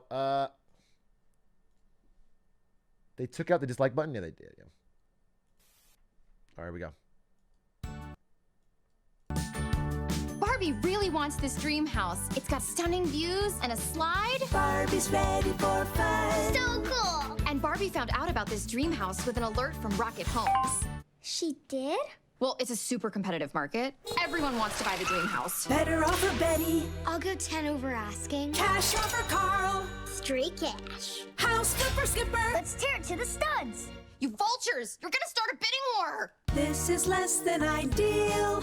Oh no! Don't worry, Barbie has a verified approval that shows her finances are backed by Rocket Mortgage. So Barbie wins! But we need a house. Oh, I found a fixer-upper castle on Rocket Homes. It has good bones, but really bad neighbors. I like his vibe. Get your dream house all in one place with Rocket Homes and Rocket Mortgage. For a better way to find and finance, Rocket can. Thanks for helping. No problem, it's good for my glutes. So, interesting take on this one. In my mind, pretty good. Pretty good. Not insanely funny, nothing like that. But this is a real problem right now, and it's hitting the exact, like literally perfect on the demo of who they're trying to hit, which is people like 35, 45, the people that the halftime show hit that are all buying homes right now. This is everything mentioned in this ad is a real massive problem happening right now for people buying homes. Buying homes are the craziest market it's ever been in like the past 20 years. These are real frustrations. Rocket Mortgage positions them as real problems, offers them as the one-stop easy solution, all without feeling too rushed or fast-paced. I think if you were in the market for a mortgage, you would think Rocket Mortgage right now. I think it would be a place you'd look. Bidding wars are insane right now. They showed all the three major problems you face. They did the Barbie nostalgia and the He-Man nostalgia. Again, they're hitting the same. They're not hitting you, basically what I'm saying. This is not an ad for Gen Z. This is an ad particularly for like Zillennials, Gen X, that whole area of people that are moving into prime house buying years and are encountering a lot of trouble. I think they kind of nailed the problem, nailed them as a solution, showed their product looking easy and fun, and then had the right nostalgia around it. And then Anna Kendrick was a good pitch woman. So in my mind, I think this is an actually good ad. I think this is, and just to back me up a little bit, there was some user scores. You know, there was like they had a bunch of people take scores as they were watching the Super Bowl, and not professional like marketer scores, but user scores. This was the highest rated ad of the Super Bowl among average watchers. And so I think in my mind, I'm gonna have to give it top tier. I think it's a memorable, clean ad that really pitches their product as a solution to a problem that people are actually having. And I think it's a confusing thing. Like people don't know where to start when they're getting a mortgage, and it feels like it's a lot of money and it's a lot of problem. And they sort of made them seem like the one-stop shop solution. So I'm gonna give it the first good ad. The first good ad of the Super Bowl. I think they got their money's worth. Because also they get a cut of all these loans and or they get all the interest. And so it's profitable if people turn to them as a solution. What about do it for the phones? You're right. You're right. Do it for the phones. Okay. Next up. Oh, Disney Plus. Disney Plus featuring Aquafina. Disney Plus. Isn't Aquafina in hot water lately? Am I wrong? Disney Plus has the greatest movies and shows of all time, which means they got all the goats. So there's Lion King, the goat. Avengers Endgame, the goat. This must be Star Wars. Careful up there, Free Solo. These are all the new goats. Mirabelle. Hey, Bart, leave Woody alone. A lot of goats here. There's nothing weird about this at all.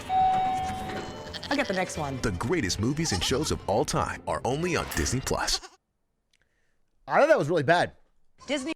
I think for Disney Plus, with how much they have to work with, it feels like a huge missed opportunity. I think Disney Plus could have done so much better. They have so much to work with, and they had Aquafina, who's like not really the best pitchwoman right now. I don't know the whole story, but I just know that she's not like extremely high likability scores what you'd want. And then I just kept showing goats, and I get the pun. They are the greatest of all time. These are actual goats, and I get it. But I just felt like it was a real big miss. It's like I don't know. I think if you're trying to get people to switch from Disney Plus to somewhere else, you could do a lot more to showcase why they're different or better. or what new stuff you have coming up. Someone pitched that and Nick's going to go through with it. Yeah, it just feels like an idea of like like a half-hearted idea and a pitch. And I've been in a lot of brainstorms and like something like this comes up all the time. And usually people figure out before they move to the next step. I feel like this is a half-hearted idea that became way too much. It's just all off one pun. Yeah, you know what? Someone said pun ads. I feel like this is similar to Superior Bowl. It's like the whole idea is basically one pun. We have the goat stuff, so what if we had a bunch of goats?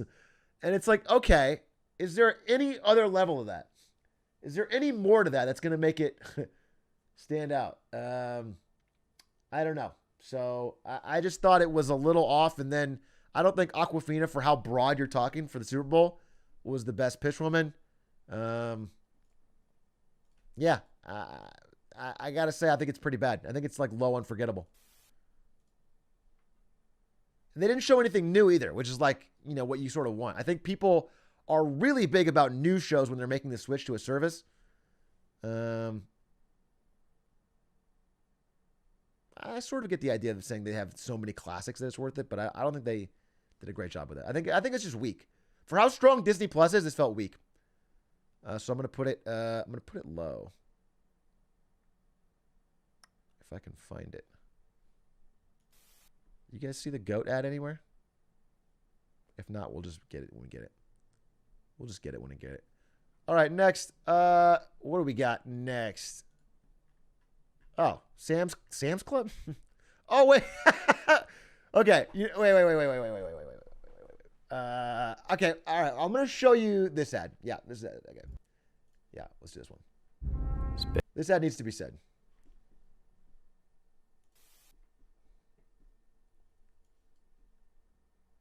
Did you get it? They were goats. Oh, I didn't pick that up. Thank you. Space, the boundary of human achievement, the new frontier.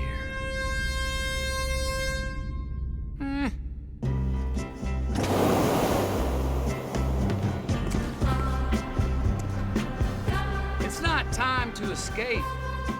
It's time to engage. It's time to plant more trees. It's time to build more trust. Time to make more space for all of us. So while the others look to the metaverse and Mars, let's stay here and restore ours. Yeah, it's time to blaze our trail. Because the new frontier, it ain't rocket science. It's right here.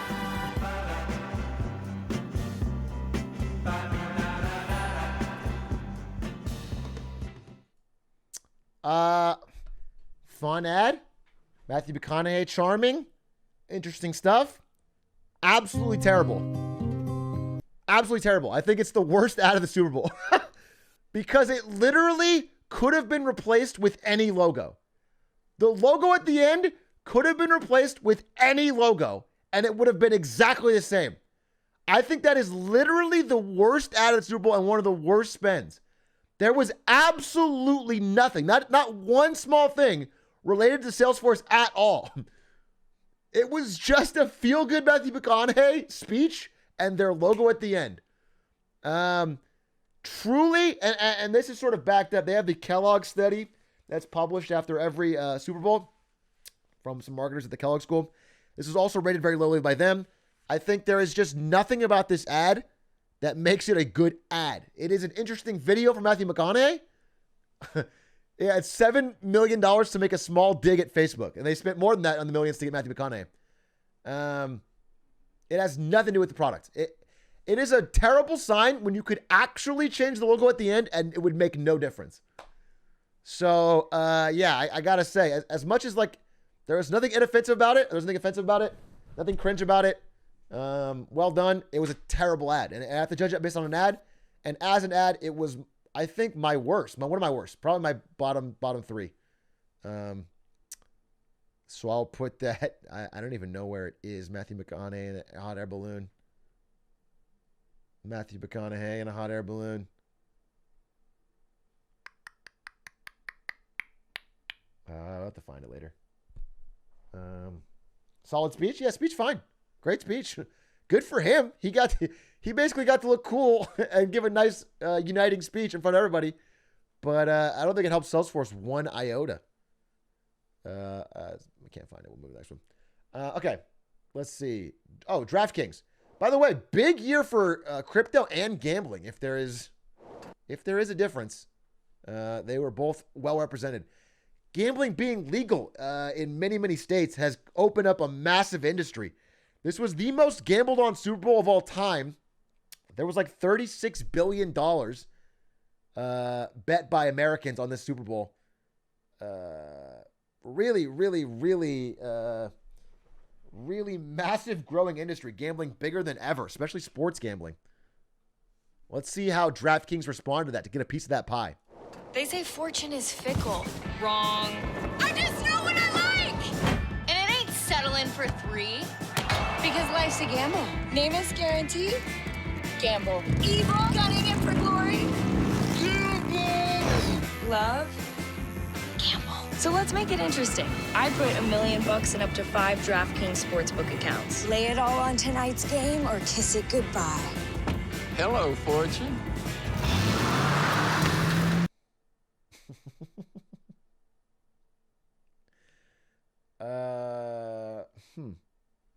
Feels bad. Oh, we'll get to you in a second. They say fortune is she famous? I don't recognize her. Is she famous or just anyone playing the character of Fortune?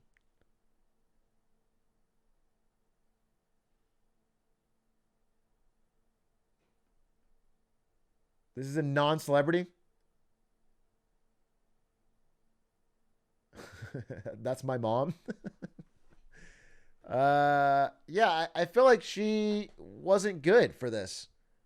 I don't know who the primary audience of sports gambling is, but I just feel like she's not speaking to him. White girl with dreads, is that the I think it's like middle-aged men, right? 40-year-old dads. It feels like this is not the right choice for your sports betting. The ad feels off, and then I don't know. Hello, I also don't recognize this guy. People were saying this. He's famous, right? For sure. There's no way. I'm not recognizing him. Joe Namath? I didn't recognize Joe Namath.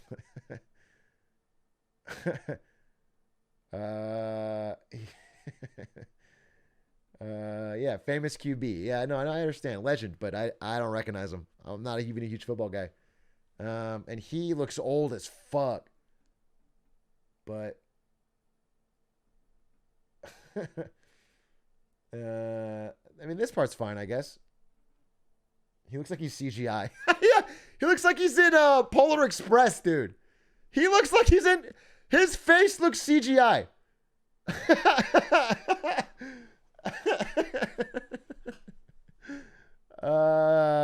Crazy that he's only 28. Yeah, it is crazy. That is a shocking thing to say. Yeah, I think that's pretty bad. Just given that, like, it's like free money. It's like getting people to gamble on the Super Bowl while you're in the Super Bowl should be fucking easy. People already want to gamble. Just talk about that. You don't have to create a fictional fortune character. You know, it's off-putting. A little too much. So we're going to put that down here in mediocre. He won Super Bowl 3. Jesus Christ. Okay, now I was going to save this one, but we're here. It's the next one on my list. I'm just going to play it. I wanted to save this one. Let's talk about this one. Let's get to it. Are you ready? Old friends, new fun. The Meta Quest 2.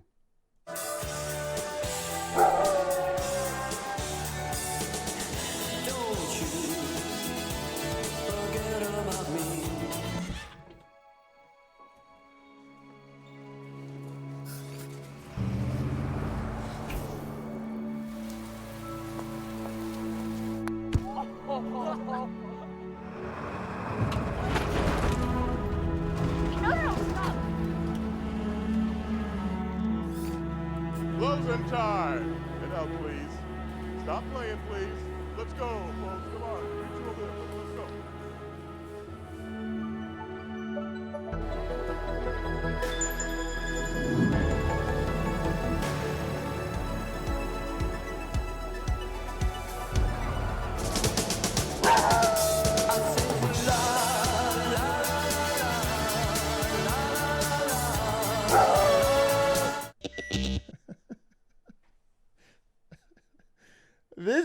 Nothing I could say sums up my reaction to that concept. Oh, Stans was in the Super Bowl as well.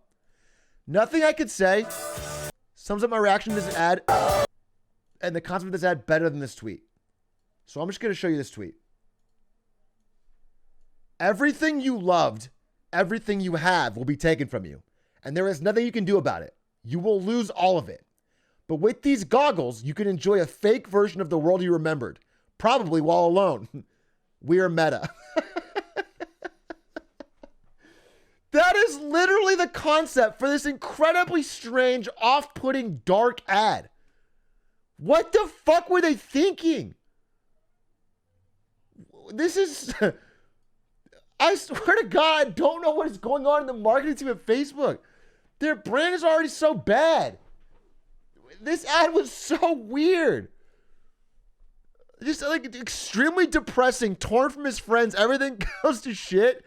And then he's propped up, like stuck up forever in this space cafe. But he can like escape to the digital world. Like, it's just sad. He's about to be crushed alive.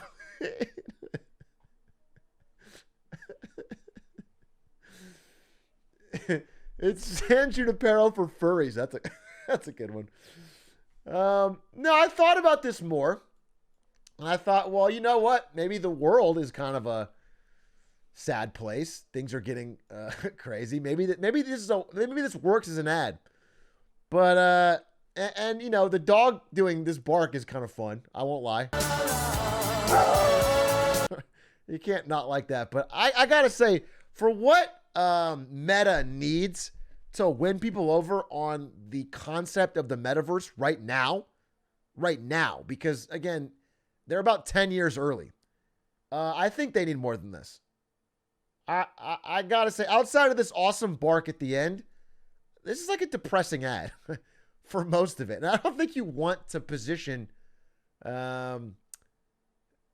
these already hard to sell headsets. Like, most people don't want to wear these. They're not. This is broad America we're talking about.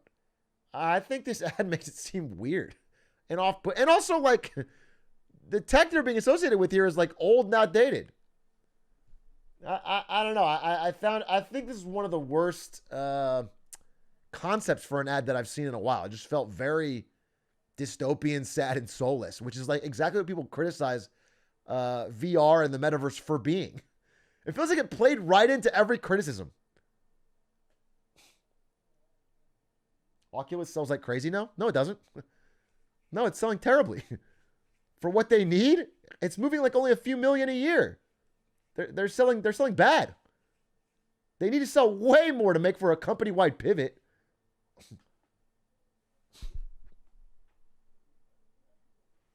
Facebook exec in chat.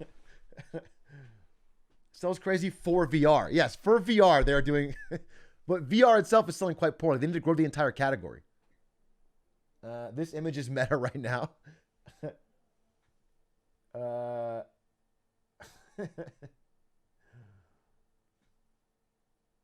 This was not targeted towards kids that like Five Nights at Freddy's. No, that was not the goal. Refresh the tier list? Okay, yeah, I can do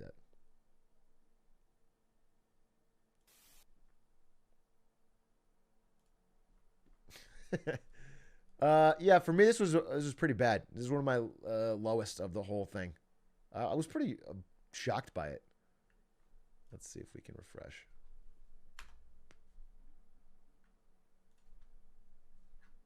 Oh, yeah, we got the ones added. Nice. Nice.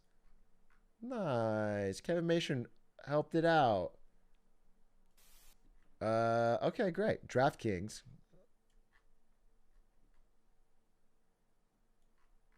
This one, F tier. Terrible. McDonald's. Actually great. Will Smith was probably forgettable. Disney Plus, I think was forgettable. And then we just have to add the new one that we just got. Oculus, aka Meta Quest, which is somewhere on here. We'll find it.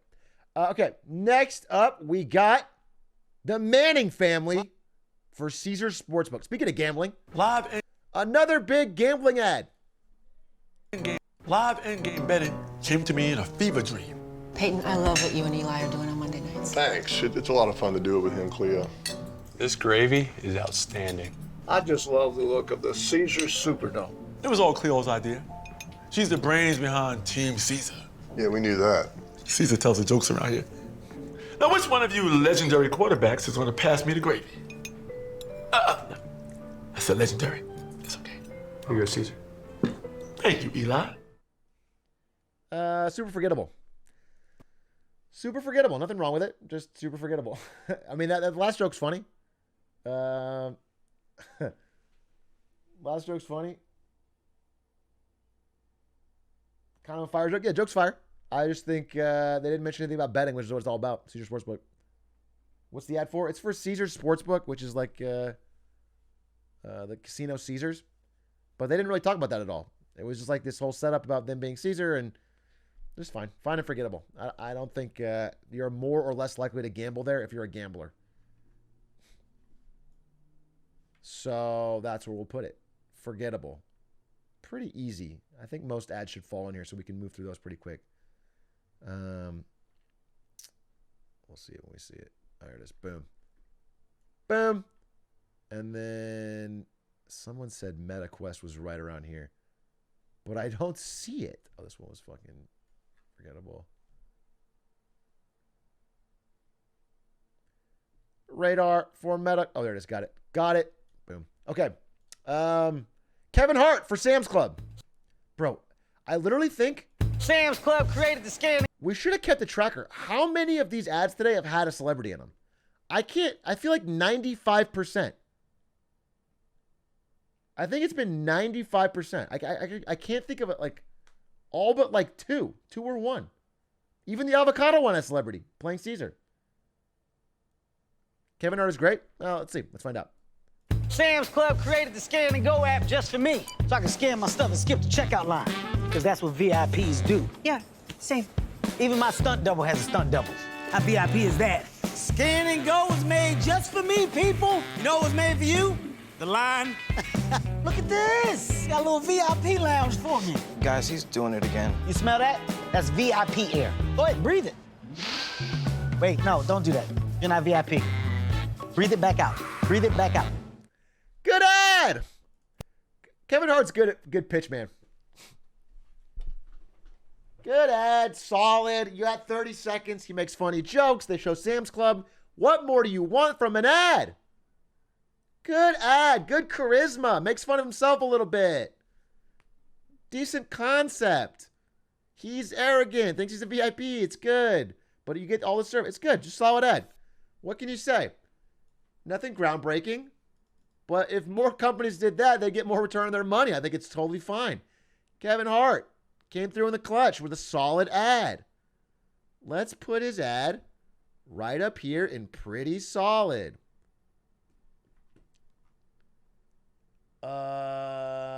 Okay. Taco Bell up next.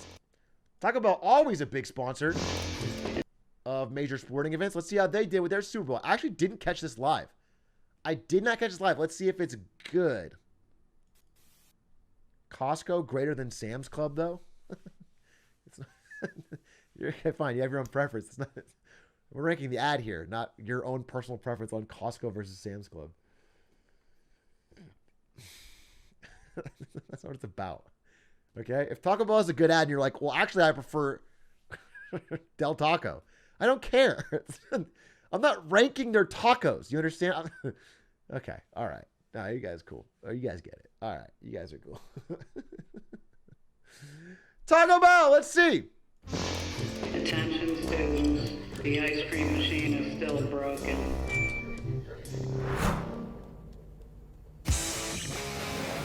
Oh, make me over. I'm all I wanna be. A walking fire. You can't get rid of me. Hey, there's only us left now.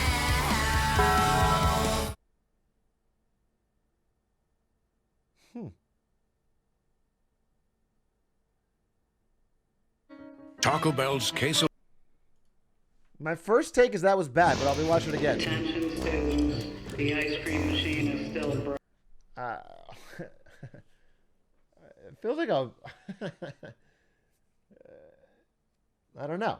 Okay, so you start off with Clown College, which everyone, as a consumer, likes to see themselves as a clown.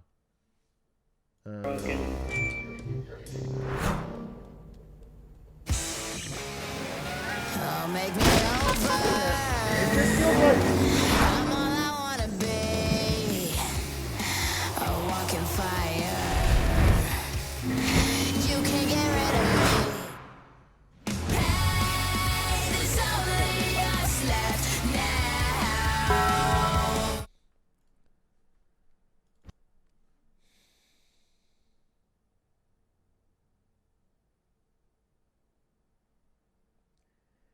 Now, this is the same problem we had with the Burger King clown ad. Saying it's a jab at McDonald's isn't strong enough to associating clowns visually with your brand. What you're seeing is clowns going to eat a Taco Bell. I don't know. It just feels weak. Doja Cat, obviously, very popular. I don't know. I think this ad's pretty mid. It's not like... I think it's just not forgettable. It's just forgettable. I think it's just forgettable. I don't think they tried to do much at all. I know that this was related. This was rated. I mean, so I read the Kellogg study before this. They had this rated as their bottom tier. They had this as like one of the 2 worst ads of the whole show. I hadn't seen it yet, so I don't think it's that. I don't think it's that bad, but it just feels really, really forgettable. Really mid. So I'm gonna put it in mid.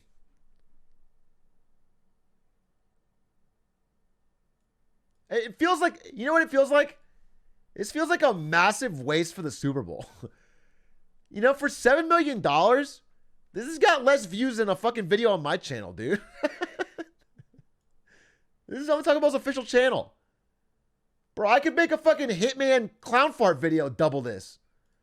This is $7 million with a famous celebrity? I mean, this feels like it's just a big waste. This is a big fucking waste. I don't want to call... I don't think it's like so terrible. I get sort of what they're going for, but it... There's just... It's not distinct. There's no unique message here. They're not showing off anything new or cool about Taco Bell. Taco Bell has like these new buildings they're building. The new Taco Bells of the future. Show those off. Show off some new menu items. Show something. Remember when they did the fucking really sick anime nacho cheese fries commercial? Where they like made an entire new anime to show off nacho cheese fries? That was awesome. That was really clever. This is not that. This is like pretty mid or bad.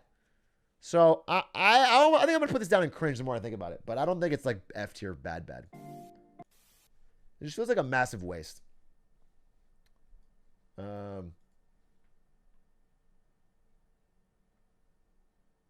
People don't watch it for entertainment. Well, they do during the Super Bowl.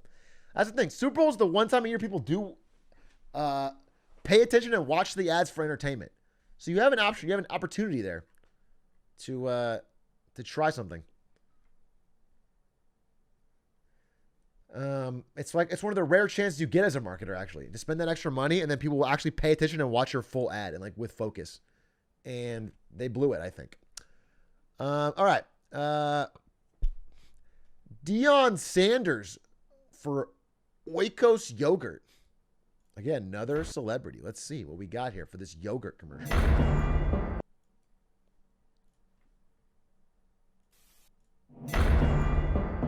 Oikos Triple Zero Protein to help maintain Dad's strength. Oikos Pro Protein to try to get stronger than Dad. Damn. Oscar! I smell an Oscar. I'm sorry. When I see great acting, I have to call it out. When someone has a passionate delivery like this, I just got to tell the Academy, this guy's got a future in TV and film. Oikos Pro Protein to try to get stronger than Dad. Yes! Strong! Stronger. Stronger! I'm getting the dad strength. I just know it. How you gonna have dad strength when I'm the dad? Strength? How do you think I gave birth to you and your big head? Oikos Pro. Oikos 000. Hey, How not strong bad. do you want to be? Hey, not bad. Not bad. Hey, not bad. Even with the kind of cringe Protein acting. to try to Not bad. Brought it home. Very simple. Makes you stronger. A lot of protein. Simple, but executed well. Not bad. The cringe acting makes it better. It might even. It might even. Yeah, no problem with that ad. You don't expect an actual Oscar-worthy performance when you hire two athletes. Yeah, not bad. Not bad at all. Good job, Oikos Yogurt. Let's see what we got. Vroom made a musical. I'm finally gonna sell. What does Vroom do? I'm not sure. Hopefully this ad tells me. I'm finally gonna sell my car. She's finally gonna sell her car. 10 times the charm. Was the buyer respectful? Was he nice? Well, we haggled over price. But I'm finally gonna sell my car. He backed out. Never deal with flaky buyers again. Vroom bought your car? Yeah, they really came through. Sell your car entirely online on vroom.com. Top of forgettable for me, but I'm open to thoughts. I think it answered the question. If I'm in the market for selling my car, I'll check out Vroom. Might even be good, I'm finally gonna. It might actually be good. By the way, that got more views than Taco Bell.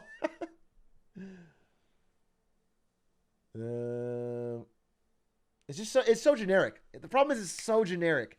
And musicals and music and singing and bright colors don't really do anything for consumers anymore in commercials. I feel like they don't stand out at all. In fact, we're going to talk about it later, but the Coinbase ad is a very unique one that kind of shows that point.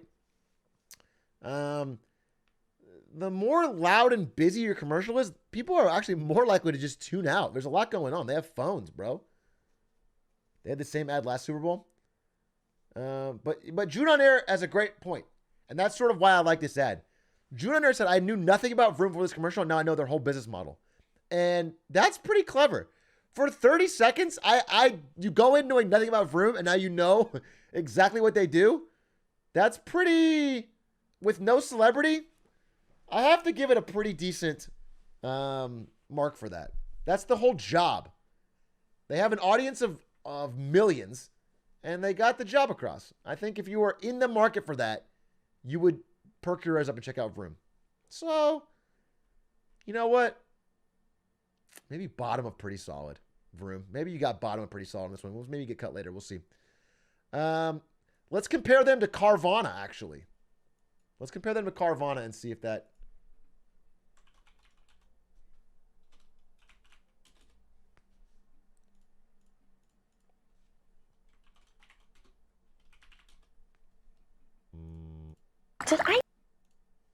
Did I tell you I bought a Carvana 30-second spot oversharing mom. Did I tell you I bought our car from Carvana? Yeah, Ma. It was so easy.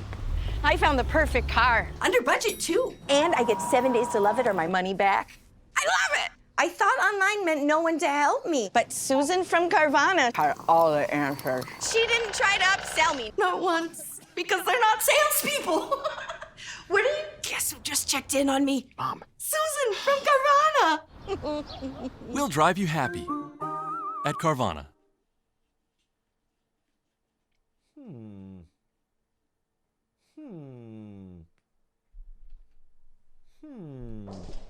I'm not the audience. It's tough for me to say. Did I tell you?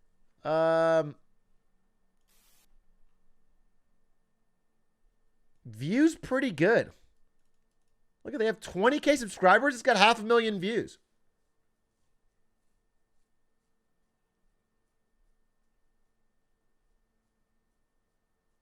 This commercial is all right. I don't think it should be a Super Bowl commercial, though. Randy Ragsdale has high standards.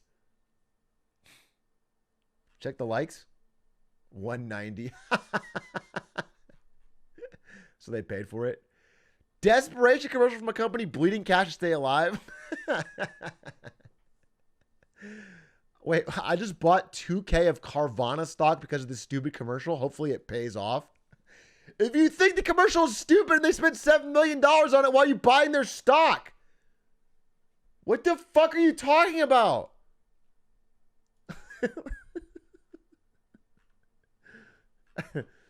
Yeah, I don't know. No celebs. It's not targeted towards me.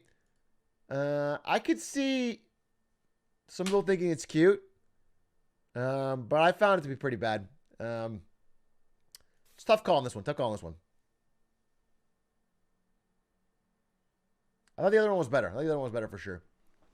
It's also like, I'm always wary of like, even if a spokesperson is funny, if they're not who your audience sees themselves as or wants to be, it's still hard to get them to convince to buy. So if they think it's cute or funny, but they don't see themselves as an oversharing mom or associate with that, they still won't feel like a user of your product. My mom loved that ad because she saw herself in it. Yeah, I think that's where it is. So if there's enough like moms like that are in the market for cars, then it worked. But I don't think it's good, is where I'm at. But it's tough to say. I think I'm gonna put it in the middle. I'm gonna put it in the middle, and we'll I don't have enough. It's crazy. I thought all your moms watch me, but they're apparently not here. So they're not in my chat. That's my girlfriend's mom for real. We'll put Carvana right in the middle here. Okay, let's go next. This is electric vehicle startup Polestar with a little bit of a dig at Elon Musk in their ad, No Compromises. Couple EV ads this year.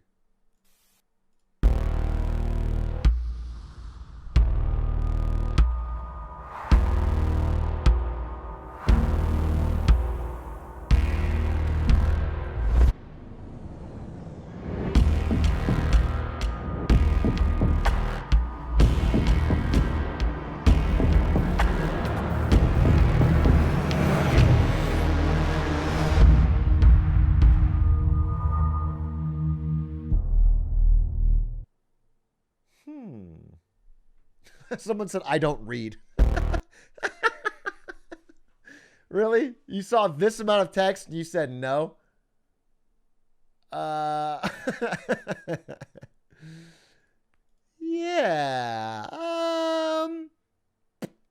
Okay. I see what they're going for. Listen, if you're making an EV, you got to stand out. You got to just draw a distinct line between your fans and fans of the market leader, Tesla. I can see it. You know, it feels a bit to me like, you guys might not even remember this. There was a BlackBerry ad that showed someone like shooting a BlackBerry at supersonic speed to blow up an Apple. And they had like this text fly in and be like, we're different. And it reminds me a lot of that as BlackBerry headed to bankruptcy and Apple destroyed them.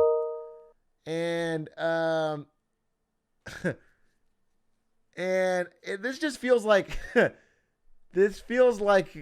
you know, such a also ran like number not even number 2. They're not number 2. They're not even.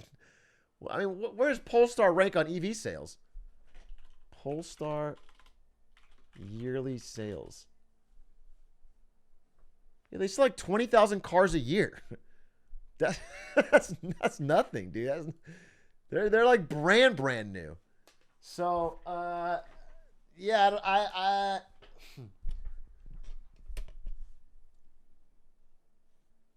Polestar's funded by Volvo. Are they owned by Volvo?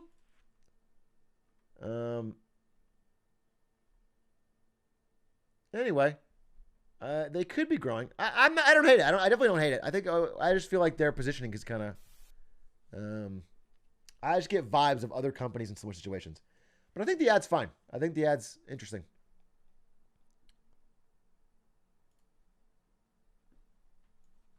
I'm gonna put it right here. Volvo. All right, here we go. We got next one. I'm saving some of the good ones, but we'll get to those. Let's see.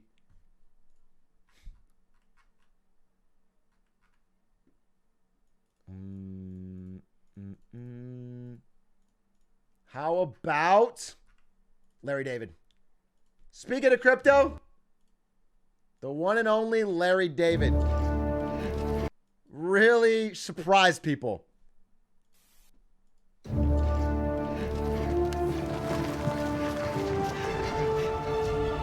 I call it the wheel. I don't think so. What does it do? It rolls. Yeah, so does a bagel, okay? A bagel you can eat. One of the worst ideas I've ever heard. Brother David, behold, the fork. I got 10 forks right here, baby! Am I right? Huh? My lord? What is it? A toilet, my lord. A toilet? You expect this court to do its business inside? We're not animals. We go outside like humans. It's coffee. It's new. Oh, it's awful. You don't like it? I'm all jittery and feel like I got a big job coming on. Hancock, you sign first. No king! Gentlemen, have you taken leave of your senses? The people shall have the right to vote. Even the stupid ones? Yes. Stupid people vote? Yes.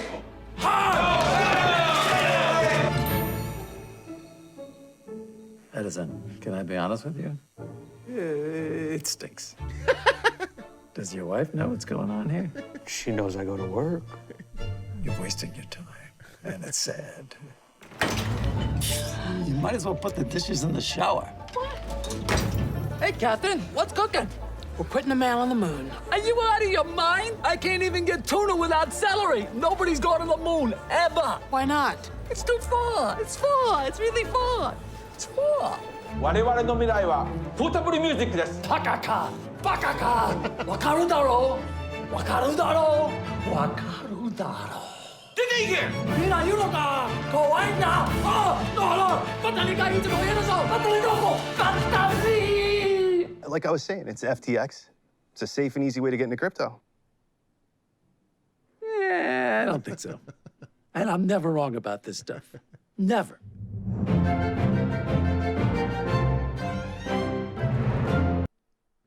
Hey, not bad. Hey, no, I know we don't. Hey, I know crypto boo. I know crypto bad. I know, oh, crypto. Oh no, Larry David crypto. But you know what? You know why I like this ad? Because I wish I thought of the concept. The concept's great. By God, the concept's so good. Larry David as a guy throughout history that hates new inventions, and then your invention seems cool and new and like cutting edge. Oh, the concept's good. Damn, it's a good idea. It's just a good idea for an ad.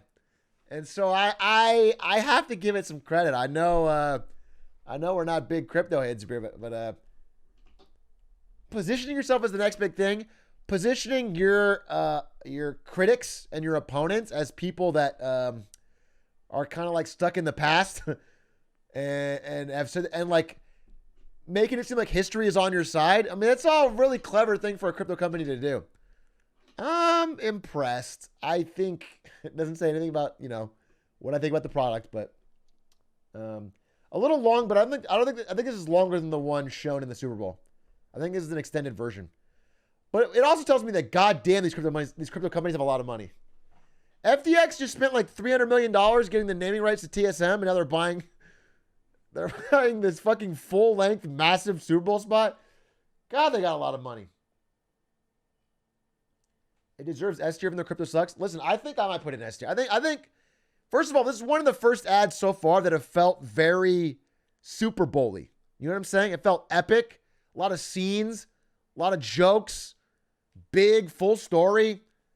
You know, a lot of these ads have felt pretty like random Tuesday watching Modern Family ads. You know what I'm saying? They're not, they felt like they were not worth the multi-million-dollar price point. This feels like it has a real story and a through line and a pitch, man. And I was impressed. I think this ad's impressive. And I think if it wasn't crypto, more people would agree with me.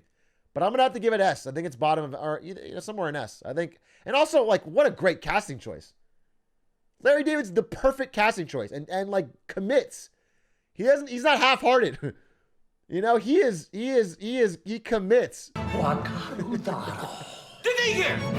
Yeah, I got to give it to him. I'm going to put it in S. Well played.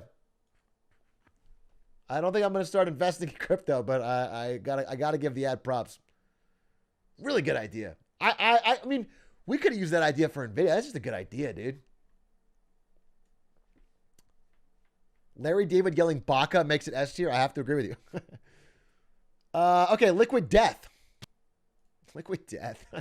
Man, everyone made fun of Liquid Death. They are making fucking cash money selling water in a can and now have a Super Bowl ad.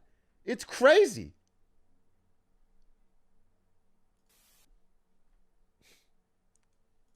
Breaking the law, breaking the law, breaking the law, breaking the law, breaking the law, breaking the law, breaking the law, breaking the law, breaking the law, breaking the law, breaking the law, breaking the law, breaking the law, breaking the law, breaking the law, breaking the law.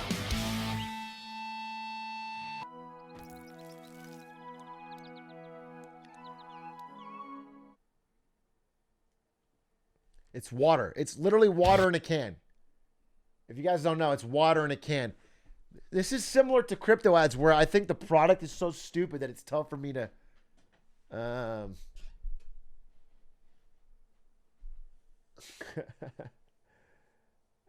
I don't know. Like it's so much more environmental to just drink tap water. Murder your thirst. How is canned water dumb? I mean, you're paying a premium for the brand. You can get water so much cheaper than buying this can of Liquid Death.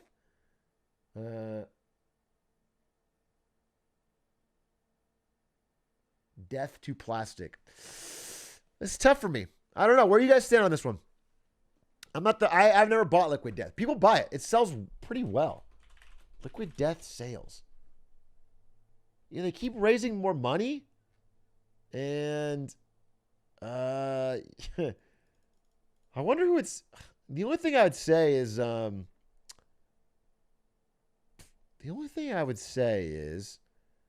wonder who buys it, because using kids in your ad, if it's not really marketed towards families, could be. I thought it was like an edgy thing. I thought Liquid Death was for people that I don't know, wanted to feel tough. Like how they make like some fucking hygiene products like Manly. And so I thought it was weird to have like a pregnant mom and a bunch of kids drinking it. The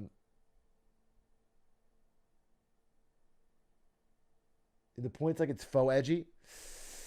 Okay. It's tough. It's tough. It's tough.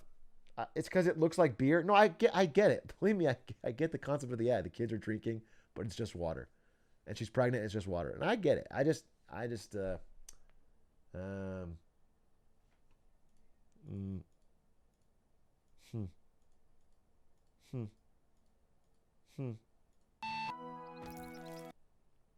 it's all right. I think it's all right. It might even be good. I could be wrong. Listen, these guys are really good marketers because they've gotten a way to sell canned water at a remarkable premium and make a bunch of money.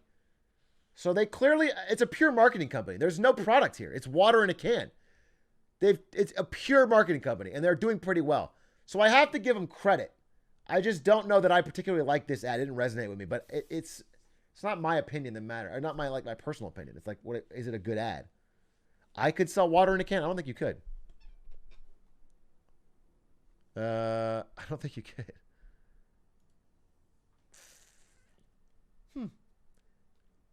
Yeah, maybe it's just a clever joke. I'm gonna hold on this one. I'll think about it some more. Let's go to the next one. I want to get some more ads, and I want to get to the ones I really want to talk about. I'm saving them, but there's some good ones. Here's the Goodbye Cable ad with Jim Carrey. Another celeb ad. If we did a drinking game where you had to drink every time there's a celeb in the ad, you would all be dead. Unless you were drinking liquid death. Cable guy! No thanks. I don't need cable. I have Verizon 5G internet. Never heard of it. 5G ultra wideband? It's way better. I see. So somehow, your home is connected to Verizon's ultra-fast 5G network wirelessly. Without miles and miles of this. Yeah, right. Yeah, right. Wait! Can I see it? Sure. Whoa! They must have locked you into quite a contract. Nope. Hidden fees? Nope. Price is the price. Got one at my shop too. Runs my business. This may be illegal. I'm gonna need to know who installed this. Me. It's plug and play. But you can have Verizon install it. Nice van. Reception's good. But I'll come back tomorrow and double check. No, I don't think we'll need you to come. Cable guy! Pretty good. Pretty good. Remember, the Super Bowl audience is skewing older than everyone here. Cable guy hits that demo. Jim Carrey hits that demo. Jim Carrey committed. Jim Carrey somehow looked younger in this ad than did they CGI his face or something? How did Jim Carrey has looked a lot older in things I've seen him in recently, and he doesn't look that old in this. I don't know what they did. They dyed his hair. Yeah, I don't know. They definitely younged him up somehow. But decent job. Talked about the product a lot. They fit in like so much information about the product. I think it's pretty good. Also, you know what's funny? Doesn't matter. Because in 90% of the locations in the country, you don't have a choice. You have one cable provider, you got to pick it anyway. So who cares? Doesn't matter. It could be a bad ad or a good ad. You're picking Verizon if you're near one. Good job. It's a monopoly, baby.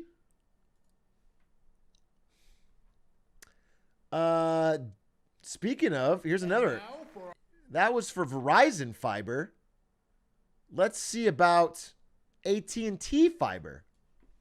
And now for our high school's most admired alum. Get up there. Shut up. This is so embarrassing. Guys, don't make a scene. Oh, please, you love a scene. There's no way it's me. Is that good acting? That's why it's you. You know her. Why would they get up before it's announced? You wish you could be her. Ruh-roh. I told her not to go up there. What are you doing here? It's Anna Gomez! Who? Our first gagillionaire. Gagilia what? With AT&T Fiber, Anna's got the fastest internet with hyper gig speeds. So her family has crazy fast gaming and they stream movies in 8K. I watch so many movies. Yeah! Give it up for Anna. I had no idea that we went to the same high school. We have a lot in common. Please get off my stage. Okay. Okay. Live like a gagillionaire. Who were those women? Get the fastest internet with AT&T Fiber, now with speeds up to 5 gigs. Limited availability. That was a really bad ad. That was a really bad ad, right? What a weird concept. What a confusing and weird concept. What was the subplot of them being both people that dated Ashton Kutcher and then they both were getting but she won an award for because she was a gigillionaire that had great gaming internet speeds? What a weird concept. When that woman said, I watched so many movies, I felt that.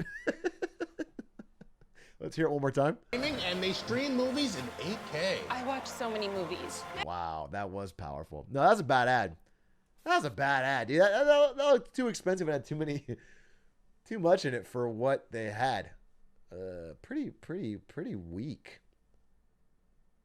Just mixed and confusing. Yeah, it's an easy bad. Easy bad. Okay. Let's go to Google Pixel 6. Gigillionaire grind set, you wouldn't get it. Yeah, maybe I'm on that Gigillionaire grind set. LeBron ad win coming up. Pixel ad. People with darker complexions have always struggled with having good lighting. Every single yearbook photo of mine has been terribly shot since I was a kid. I always show up as too dark or shiny. 'Cause if you love me, you love all of me. Everything the light touches. Oh, baby, give me light touches. Oh, yes. Look me in my eyes. Takes over my mind. Don't you be afraid. No, no, no, no, no. And if you love me, you love all of me. Or none of me at all. I mean, I have no idea if the tech works at all because all these photos are so much better lit than the early examples. So it would have been cool to see a photo taken on like a competitor's phone and then the exact same photo on their phone and seeing the difference. But the ad's good. The ad's good. I mean, the photos, I mean, you get the point across. And you get a, you know, even if you're not someone who has this problem, you get the subtext that they also have a great camera. Their camera is just really good. Good quality camera. So I think solid, but mostly forgettable. But I think if this is something, if you are a person for whom this is a problem and you've struggled with this, I think this ad really speaks to you. If you have darker skin tones and you've had real problems with cameras, I just don't know that it works. I'm not sure that it even works because everything else, like they're all in such sunny, well-lit environments. And these are not. This is like at night, you know, in a dark room.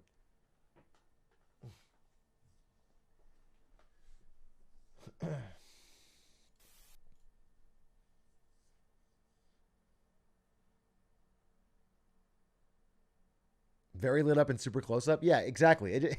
It's like you could take those photos on a lot of cameras, not the Google Pixel.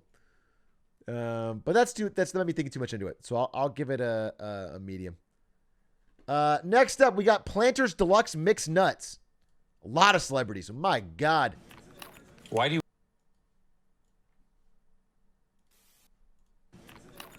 you eat mixed nuts one at a time? Why do you eat them all together? They're Community. called mixed nuts. Internet. How do you like your mixed nuts? One at a time? Or all together the right way. Why are you buying mixed nuts and then unmixing them? So you don't make any decisions? Oh, you're a foodie now. Is it all or one? Who knew America would tear itself apart over a relatively minor difference of opinion? Not me. Solid, right? Solid. Community. Good actors. Probably gonna be able to talk about it, even though it's like no one cares. This is not a real debate, but the internet loves a meaningless debate. Courage JD is probably fucking on a 14 tweet thread about this right now.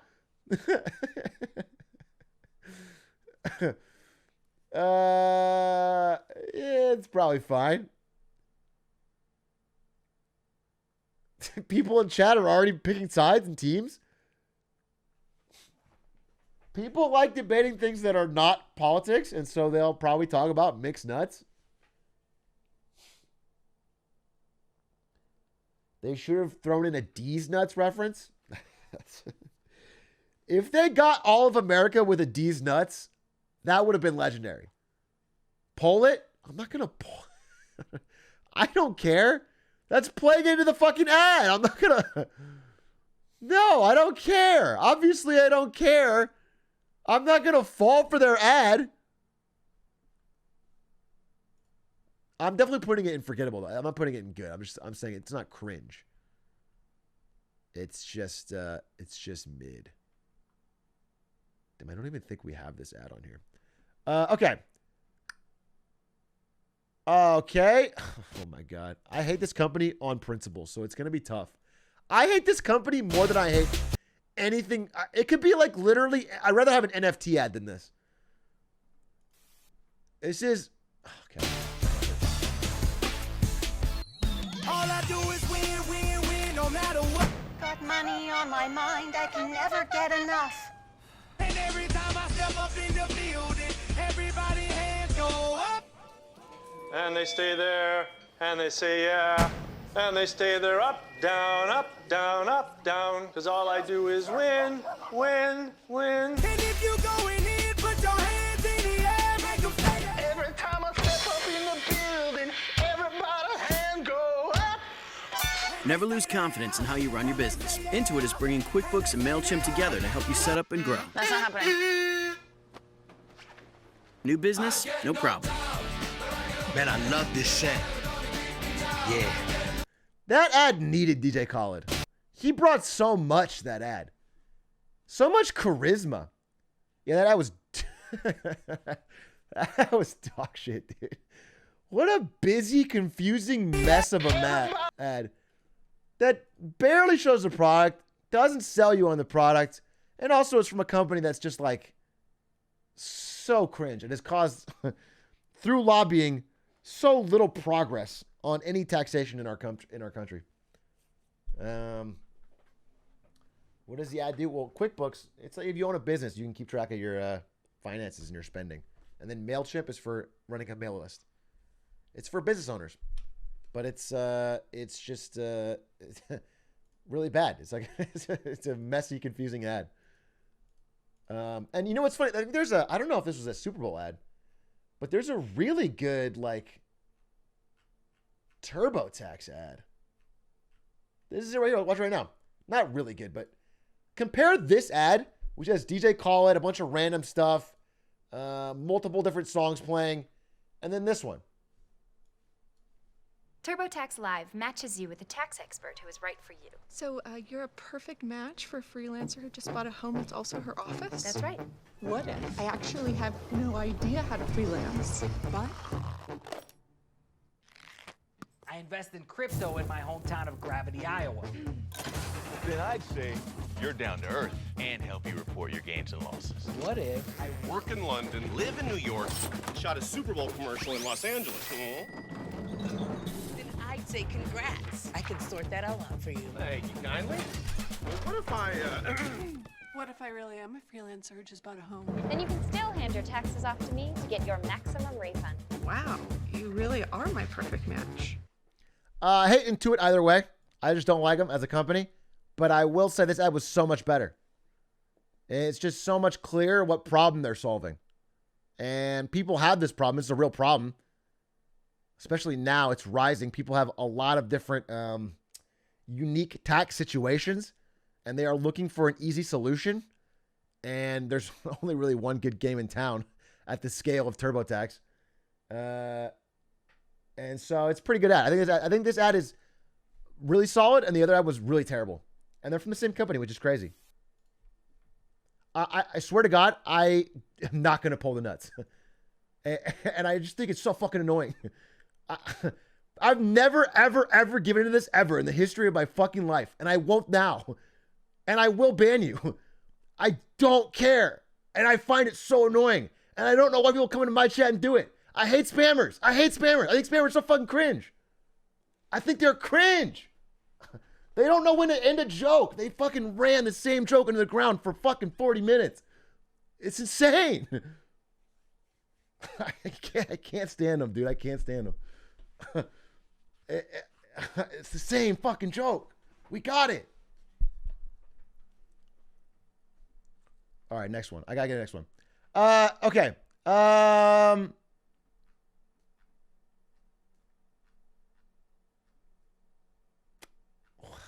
We got all these. We got all these. We got all these. We got all these. Irish Spring cleans up. And then we're going to get to the ones I wanted to talk about. Oh, wait. Actually, yeah, we'll do Irish Spring. Irish Spring, 30 seconds.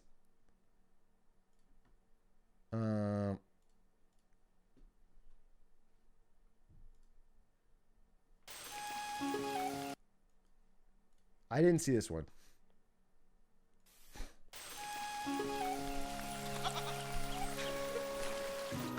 What is this place? Welcome to Irish Spring, friend. Where stinkiness is unwelcome.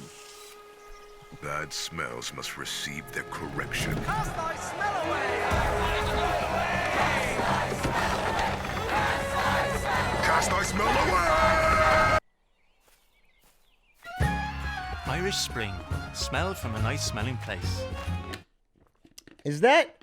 There's a movie that this is based on, right? Midsummer, right? I haven't seen it, but I get... Yeah. Cast thy smell away! Irish Spring. Smell from a nice smell. I think that's pretty good. I had not seen this ad. This is pretty good. I think that's pretty funny. I think you can get it even without seeing Midsummer, but yeah, it's funny. It's clever. They make fun of themselves a little bit. Yeah, it's creepy. I gotta give it good. I gotta give it good. Pretty good ad. Pretty good ad. Pretty solid. This one I also didn't see, but it's got Lindsay Lohan. Let's see how this one held up. For Planet Fitness. What's Gotten Into Lindsay, it's called. People are wondering. People are wondering. What's gotten into Lindsay? She's never. People are wondering. What's gotten into Lindsay? She's never been sharper. This basketball star married himself in 1996. Who is Dennis Rodman? Correct. Son of a. She's sleeping better than ever, which the paparazzi aren't thrilled about. I miss Lindsay! She's even more productive, trading DUIs for DIY. The verdict is? Gorgeous. Maybe it's not what's gotten into Lindsay. It's what Lindsay's gotten into. Hey, William. Planet Fitness. Get glowing and feel spectacular. Interesting. Interesting. This is the 30-minute express. I hadn't seen that one, so I didn't have an opinion already. It feels kind of solid, right? Not a bad ad. Because the core concept is good, right? Most of America knows Lindsay Lohan as being a train wreck, mess, blah, blah, blah. But that was years ago. And everyone sort of loves a comeback, turn a life around story. And everyone sort of feels like they could do a little bit to improve themselves. And so she's turning her life around with Planet Fitness.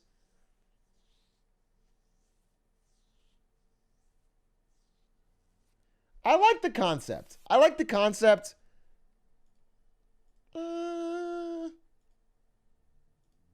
Yeah. I don't know. They made it too complex. That's a great point. I like what you said there because to me it feels there's so many changing scenes here. And they made it a little complex and a little fast for 30 seconds. But I like it. I'm on board. They didn't feature the product enough. They featured it a decent amount here at the end. I would have liked it more, yeah. I think you could have cut out one more of these scenes and showed her like literally getting fit. But they have two different scenes. It's not bad. The opening was kind of cringe. Like this part. People are wondering. What's gotten into Lindsay? That part put me off, and then like the concept got me back in. I don't know. Tough one for me. I think it's better. I think it's like a 6 or 7. It's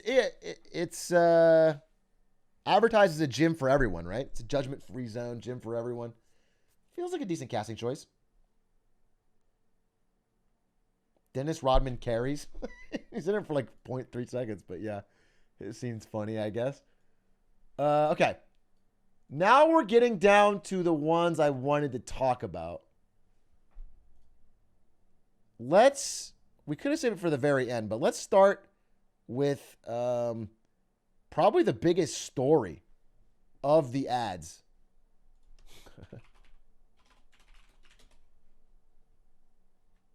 And that is the Coinbase ad. Let's play the Coinbase ad.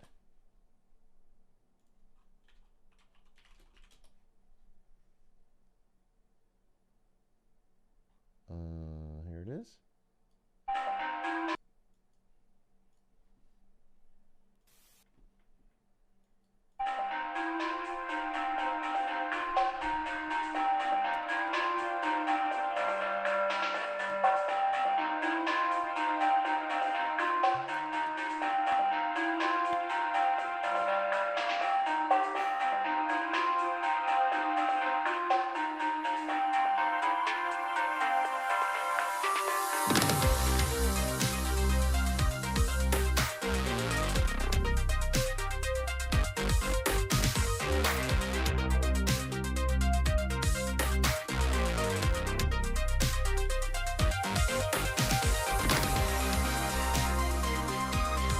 I'm playing the full ad.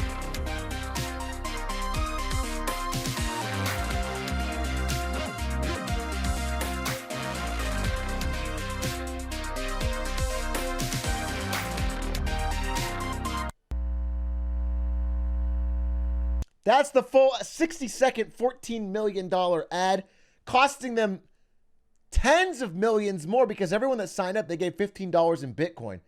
It was a very, very expensive and juiced ad buy.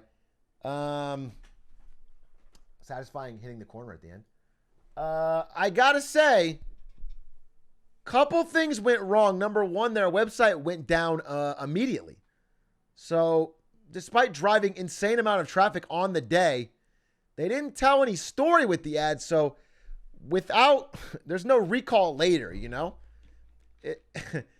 There's no recall later. I think the idea of the ad is actually quite brilliant.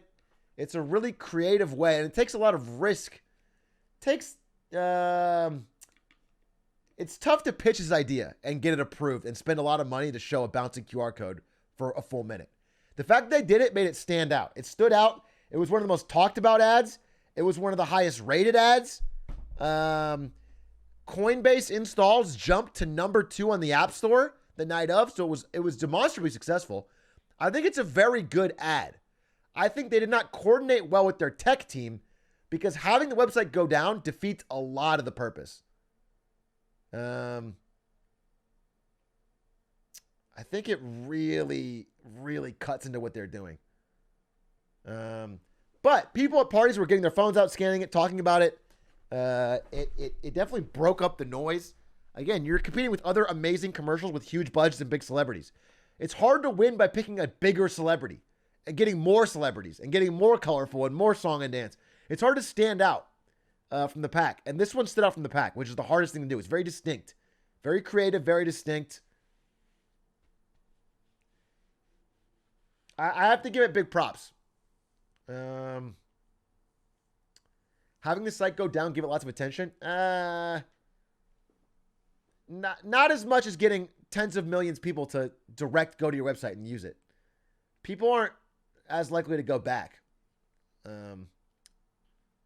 But still a very clever ad. Very clever ad and I think bold. It would have been better. It would have absolutely been better for the site to be up.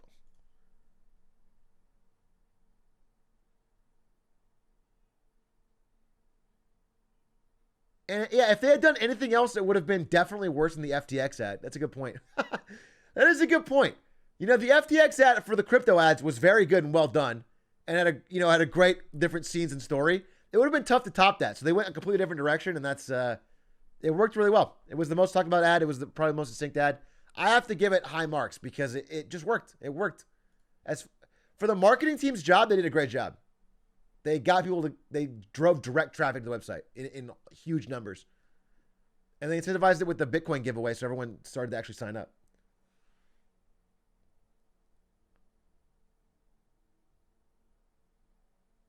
There's no shot I'm scanning a random QR code on the TV. Well, people did. You know what I'm saying? The fact that you didn't is not enough for me to say it wasn't good because a lot of people did.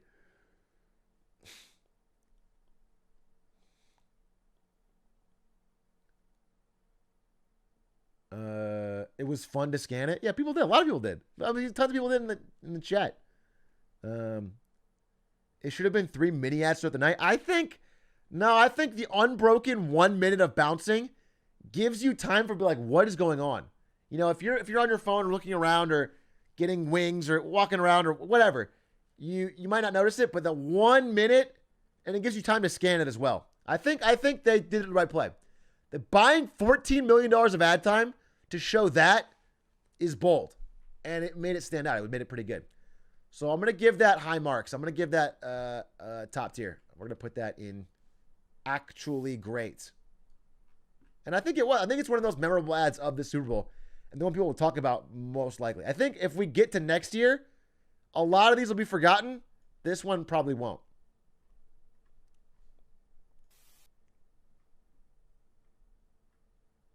And you know what? Both the crypto ads were so much better than the Matt Damon one that I'm like, I'm happy for him. All right, E-Trade off the grid. This one was rated highly by users, which means I am not in the target market because I thought it was terrible. So I'm gonna just tell you up front, I thought this was really bad, but users rated this really highly. So I'm interested if it was. They found me. Nice suits. You guys blend right in. The world needs you back. I'm retired, Greg. You know this. People have their money just sitting around doing nothing. That's bad. They shouldn't do that. They're getting crushed by inflation. Well, I feel for them. They're taking financial advice from memes. I'll get my onesies. Good to have you back, old friend. Yeah, eyes on the road, Benny. Welcome to a new chapter in investing. E-Trade, now from Morgan Stanley. Yes, of course I remember the E-Trade baby from when I was a kid, and I know that boomers like the E-Trade baby, but like, the whole concept of E-Trade seems so dated. You can trade online with anyone now. It's not, E-Trade is no longer a unique selling point. And so the baby is, I don't know,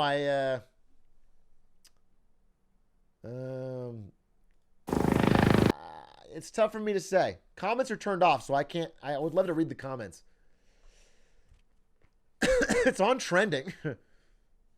I don't know. It was just surprisingly highly rated by actual viewers. Oh, sorry. 72 hours? 72 hours? That's my thumbnail.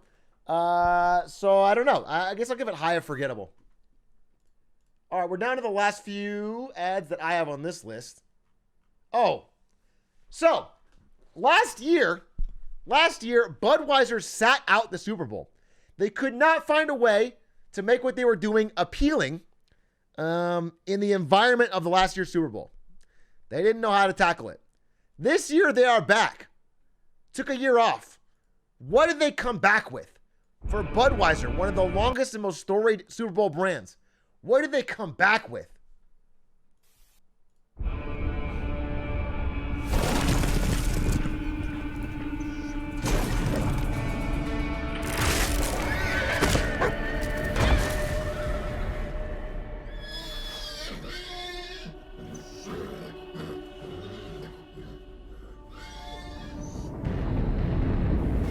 By the way, when I watched this live, right here, Ari asked, who's this an ad for? And I said, well, I've seen a horse and a dog so far. So it's definitely Budweiser. They have a type. They have a type, and it's very distinct.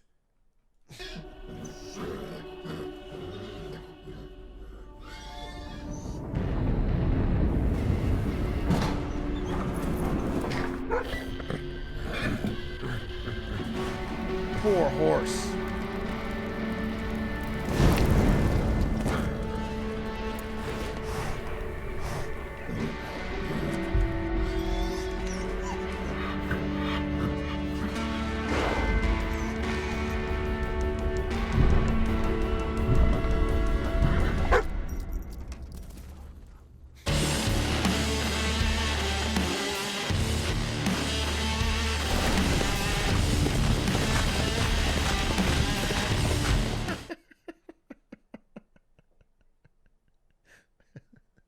Hell yeah, brother! Hell yeah! God damn it, nothing more American than that. Yes, sir. In the home of the brave, down never means out. You got your dog, you got your horse, you got your beer. Chills. Literal chills. It feels like one of the most lazy Budweiser ads I've ever seen. They understand how to make you feel stuff with animals. It's been their go-to. This felt like they are completely out of ideas. It was so basic. Horse hurts leg, then gets back up again. While like strong-looking man drinks beer in the it's like there's nothing here. It's a complete nothing burger. This is their big comeback ad.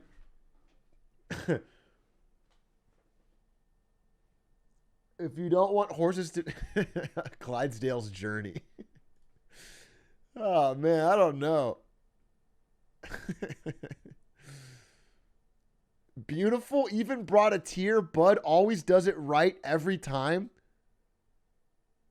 Dude, I feel like some of these have got to be plants. Welcome back, Clydesdales. You've been missed. Budweiser, once again, you hit this out of the park. Or should I say touchdown? People type like this?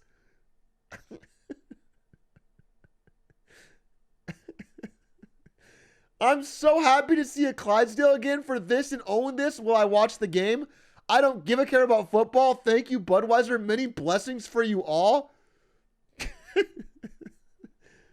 Bro, these gotta be bots. It's so tough to say.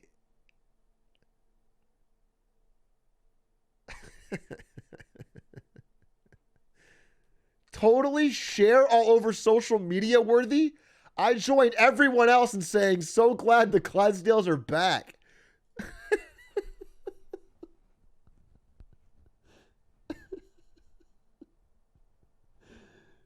Damn, I disagree. I just disagree.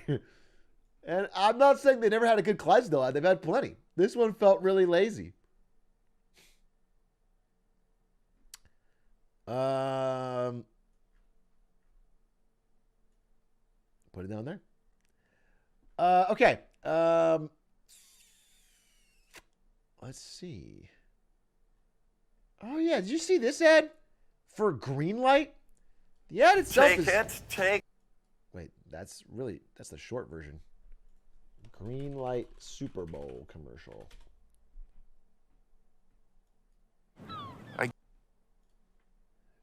Do you guys know what Greenlight is? I get seasick, but I'll take it. I make smart money decisions. I'll take it. I'll take it. Gorgeous. I'll take it. Hi. I'll take it. I'll take it. I'll take it. I'll take it. Yeah, I'll take it. Take it, take it, take it. What do you mean I'm broke? How is it even possible? And that's why Mom and I use Greenlight to teach you about money. Greenlight. Learn to earn, save, and invest together. This ad kind of obfuscates what the product actually is. It's a children investing app. It's an ad for kids to get hooked on finance. It's like it's an investment app for children for grade schoolers to start them early. Yeah. They sort of obfuscate it here in this commercial by making it about parents teaching kids, but really it's just about kids on their phones getting into investing, which is kind of crazy. That's their whole business model, is like getting growth on kids investing money on the app. It's if your child isn't accumulating wealth, you better get rid of them. Like, children shouldn't be investors. That's not. Is that crazy to say? Children shouldn't be able to like buy stock. Like, I don't know. It's odd. It's an odd. You buy candy, I buy crypto. That's my audience at the lunch table, dude. That's my audience at the lunch. That's badass. Keep up the grind set, kings and queens. That is more dystopian than the meta ad. I don't know if it's that bad, but it's just a weird product. The financialization of everything is crazy. Yeah, there's a lot to not like about the ad, about the company, and then the ad itself was fine. Oh, hello. To make Hellman's wants to Kanye's bad day worse, while he was at the Super Bowl, Pete Davidson was in an ad. Hellman's wants to tackle food waste, so naturally they hired this legend.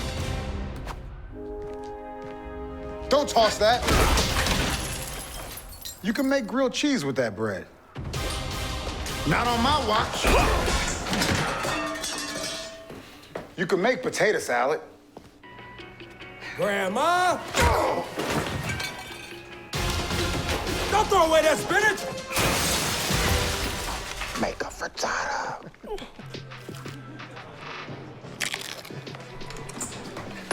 Whoa, whoa, whoa! Mom's already tackling food waste, Mayo. That's a big guy.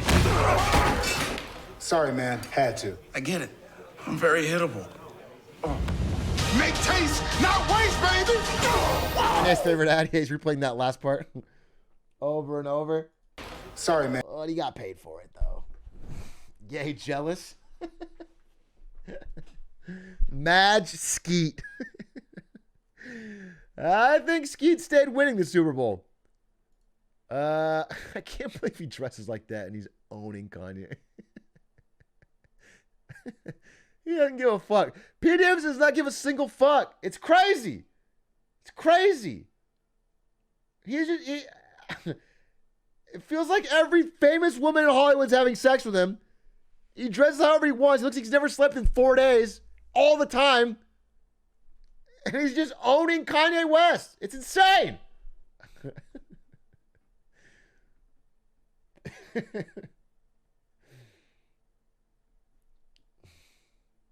Kanye NFT this ad. I have no idea what that means. Pretty good ad though. Funny too. High views. All right. Talk about we did that. Did that. We did that. Oh. I wanted to play this one. That's I'm gonna skip the really boring ones and just To be clear, this was a good ad to me. I think as far as picking a spokesman to look good for your ad, to be someone you like kind of want to imitate, they did a great job with Idris Elba. To be clear, we have never been accused of being flashy, sexy, or lit. May I? We're definitely not lit. I mean, seriously, we named ourselves Booking.com, which is kind of lit if we're talking literal. But it's who we are. We're good at helping you book travel. Like, amazingly good. And kind of bleep at naming. Booking.com, Booking.yeah. Yeah, there's a longer one. Okay, we could say more things, but I think we get the general gist. I thought it was just simple and good. I thought Idris Elba was a good spokesperson. We have never been accused of being flat. And they just showed a bunch of locales, and you can travel with it. But Idris Elba was a cool, iconic person. Most Super Bowls boomers going to travel. It was good. He's a good-looking dude. I'm not saying it's iconic. It's definitely not my top two, or not my top 2 tiers, but I think it was like top of forgettables. Let's see what I want to say. There's that one. Amazon we talked about. We did this one. What is this Kia robot dog Super Bowl? I always wear with robots. Kia's robot dog. Oh, Sopranos that for sure, yeah. What did wait, someone had a good comment.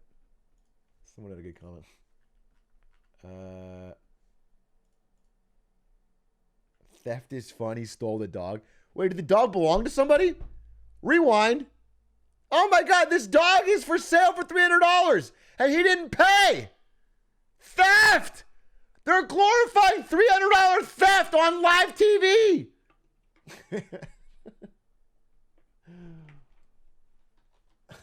Free dog with car. It's kind of based, actually. I know this ad is playing with my emotions, but goddamn, the robot dog is cute. Well, they make the eyes big. That's kind of the trick.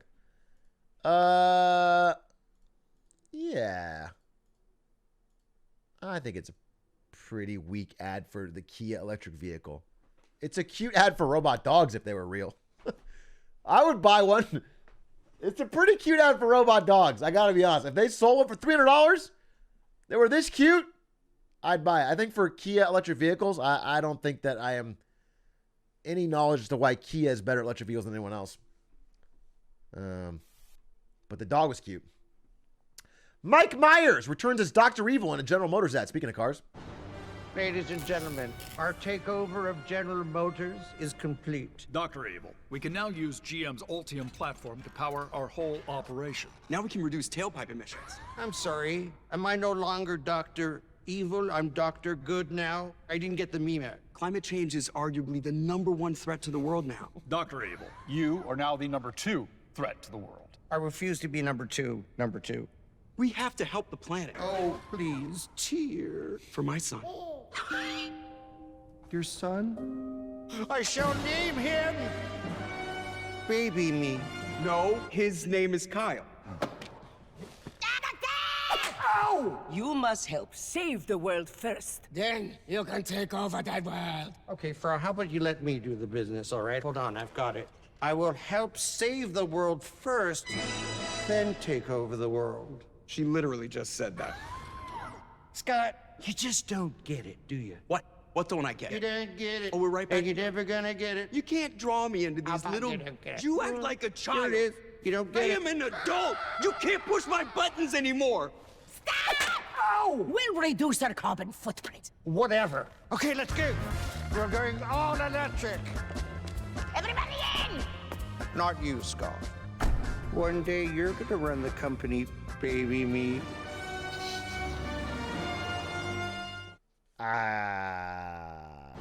This is depressing to me because I'm gonna have to see over the next decades every single thing from my childhood brought back but looking older to do the exact same things I remember to try and sell me products. I mean, this is insane. I mean, this is listen, I love Mike Myers. Mike Myers is a legend, but this is like just reenacting a scene, but with everyone being a little older and a little less funny. And it's for selling GM vehicles. It's just kind of bad and nothing even new about it. I don't even need to take on it.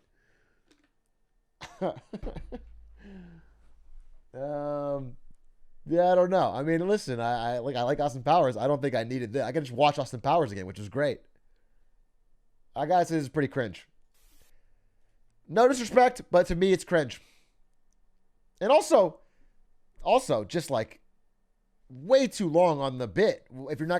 If you want to mention the products, show the fucking products a little bit.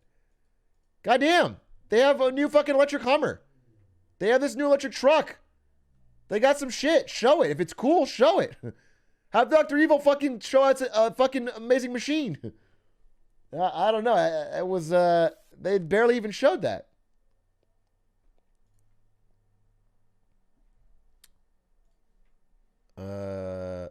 Okay. Guy Fieri ad.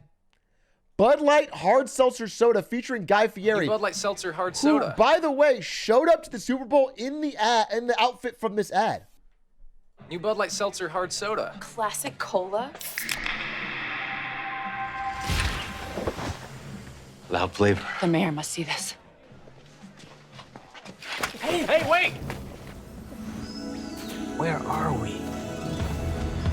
Excuse me.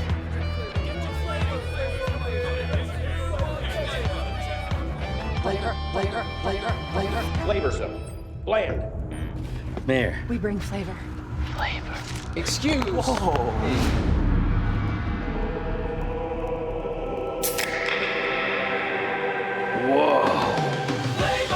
Sit citizens, there's a new flavor in town. I declare Bud Light Seltzer Hard Soda the loudest flavors ever. Flavor, flavor, flavor!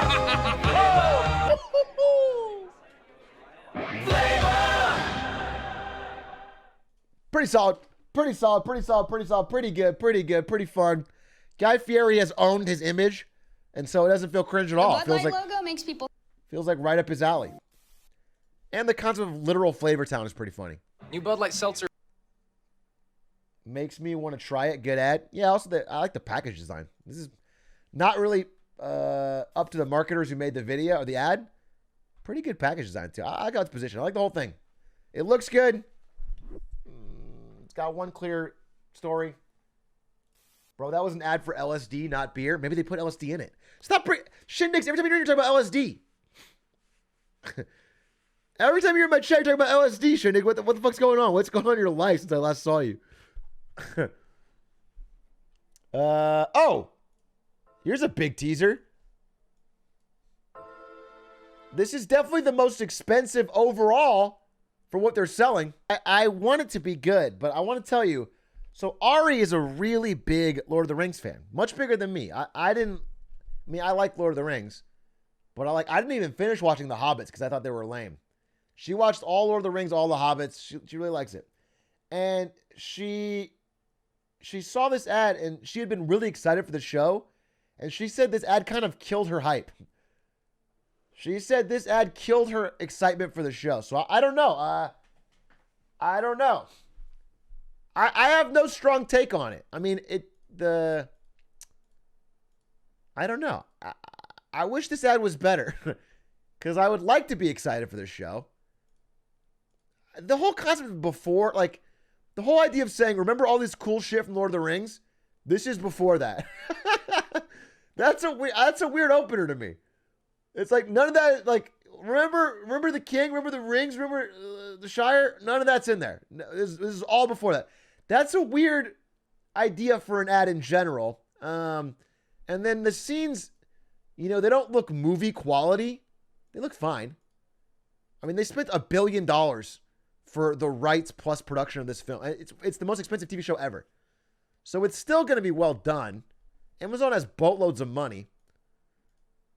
But I wasn't blown away by this ad. So I don't know. I hope it's good. I would love it to be good. But I got to tell you the truth that Ari was not. I don't think this did what they wanted, which is to get you like fucking. I think there's a world where they made a really fucking killer ad here and everyone's like, God damn, this show looks good. I can't wait. Holy shit, I'm so excited. I don't think this did this. And I think for the Super Bowl, you want better than this. That's my take. Pringles ad.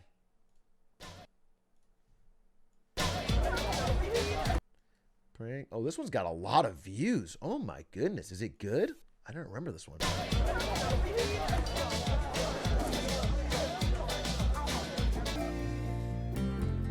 Needed a friend, and I feel now. I guess I'll be with you till the end.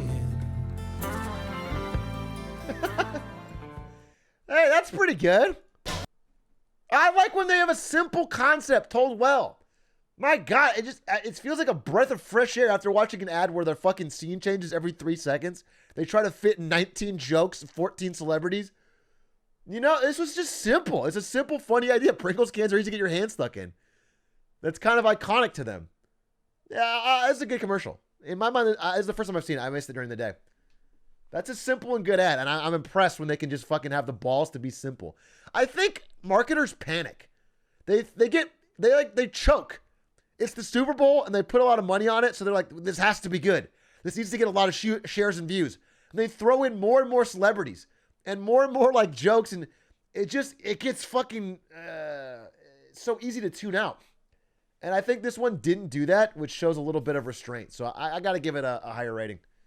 And it's also got tons of views. Probably more views than almost all the previous ones we've watched combined. To be honest, it's an extremely stupid commercial, but it's also well executed, memorable, and you know exactly what's being advertised. It's also quite funny and somewhat sweet. Yeah, it's sort of what I feel. Yeah. Yeah, interesting. 72 hours? 72 hours? Wait, what? 72 hours? I have to check this video out. This looks good. The longest esports games ever? And you know he's not a paid actor because he opened with this extremely stupid commercial. Okay. Lay's with Seth Rogen and Paul Rudd.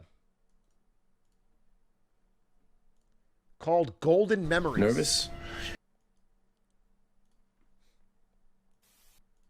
Nervous? Oh, Blaze. Brings back so many good memories. Remember our road trip in 97? Our first real heart-to-heart? I've never seen any of your movies. Not even the ones we're in together. Hey, do you remember when that stalker kidnapped us? Yes. Blaze was there. Blaze. Do you have barbecue or cheddar jalapeno? Ooh. Oh, remember when we stumbled into that turf war? Remember when you bought your first house? Hi, I'm Seth. Those were good times. They were golden. You ready? Seth, do you? I do. And Janet, do you? That's a yes. I love this lady. Best day of my life. Not bad. Little meh. Little busy. Little meh. But fine. Fine. The chips look good. I kind of want some chips. I'll be honest with you. I like the satisfying. I feel like if you're selling potato chips, you could literally just have one of these actors, maybe just Paul Rudd, look into camera, eat it, and have a satisfying crunch. Just do that. Just 30 seconds of him opening a bag, looking direct to camera. Another one. That would be great. I'd be interested in that. Cut to the chase.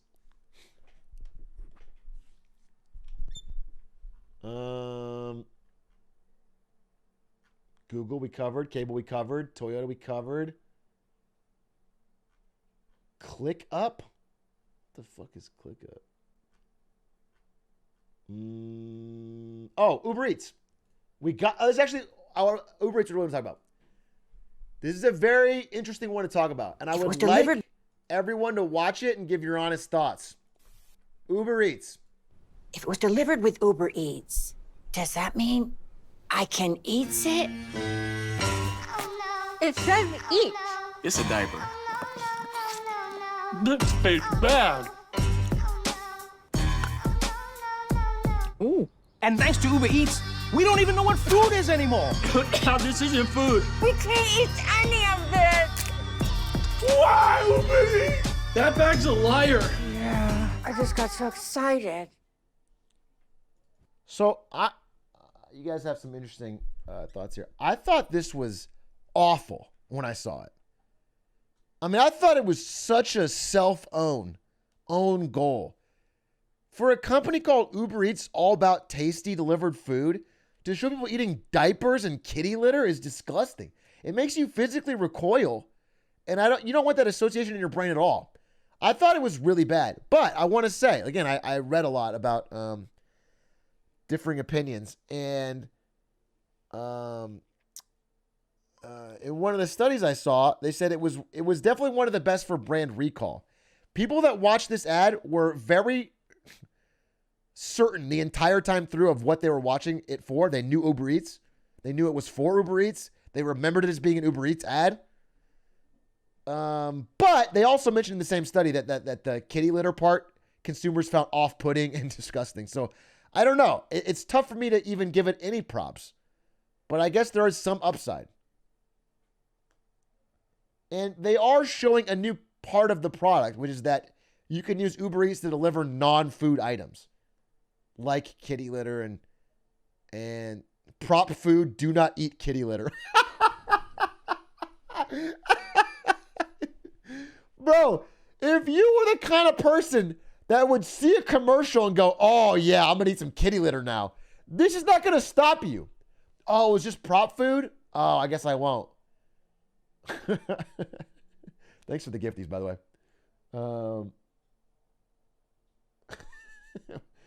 Who that says why they gotta make the brother eat shit?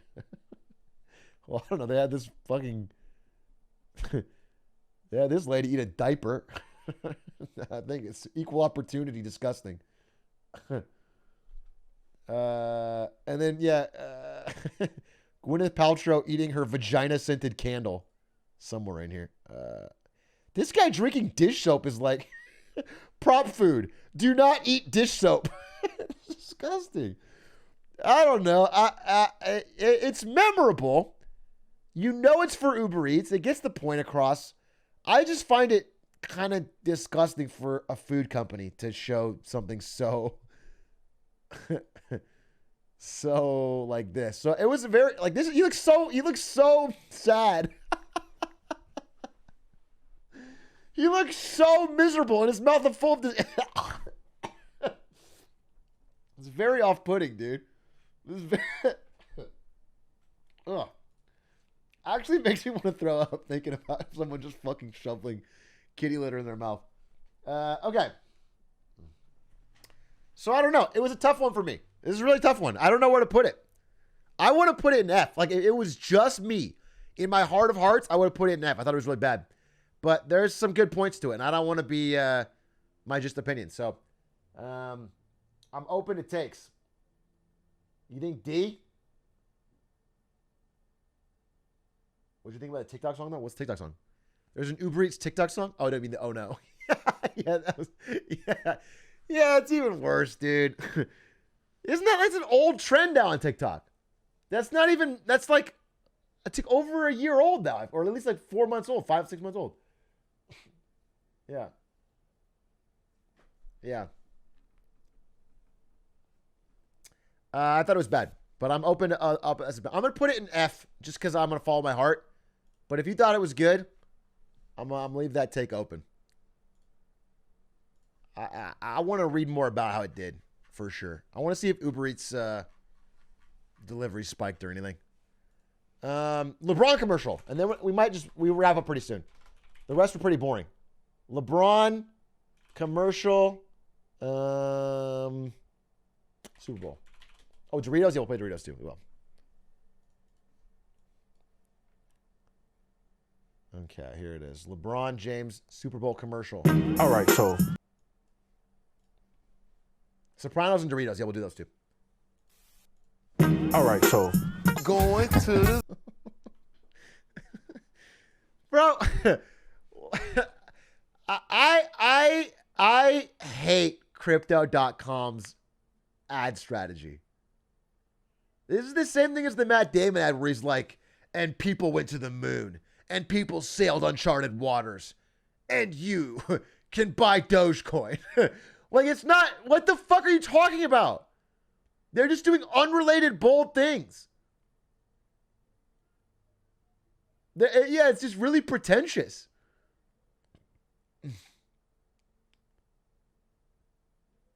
How does this affect LeBron's legacy? Yeah, listen, the ad itself is fine for, you know, a movie about LeBron's life.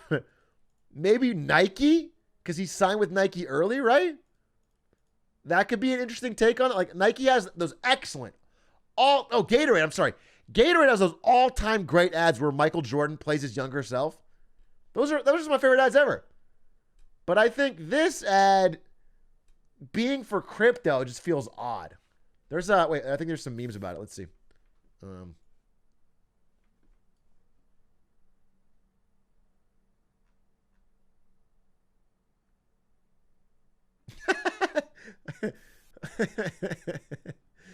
If Russell Westbrook ever calls you, hang up. All the different LeBron talking to his younger self memes with advice are pretty good. Yeah, the memes are good. I think the crypto part pretty nonsensical.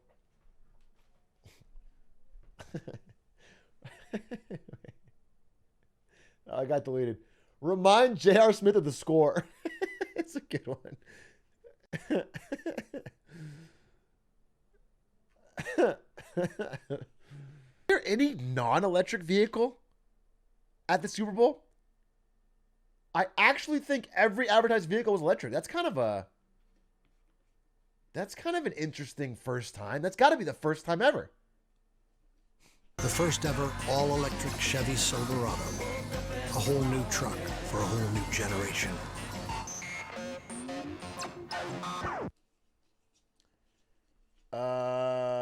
Yeah, listen, I my great shame, haven't seen The Sopranos. I've seen The Wire and loved it, but I've never seen The Sopranos. I want to watch it eventually. Stan's recommended it. I've never seen it.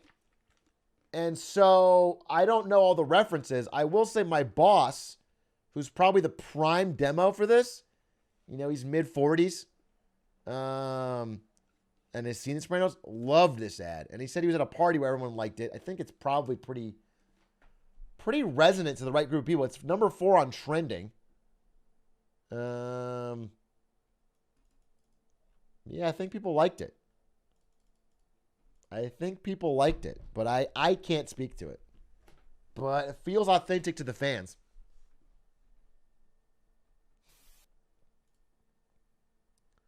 Ugly car, good ad. Didn't look that ugly. Looks fine. Toyota Tundra ad. Oh, there was a Tundra ad? All right, then everybody wasn't all electric. It would have been kind of cool if it was the first all-electric Super Bowl.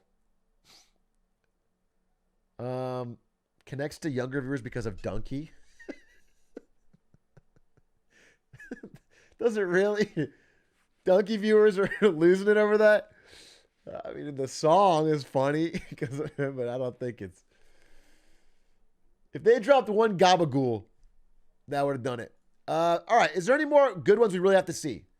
Because I don't want to watch just to watch on the rest of them if they're not interesting.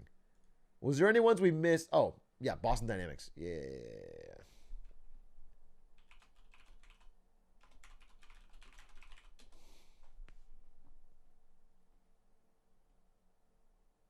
Okay.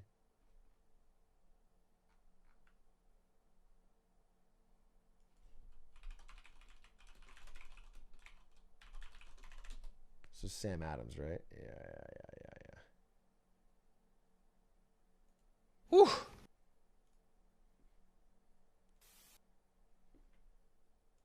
Whew. Long day, huh? Happy hour. Thank you.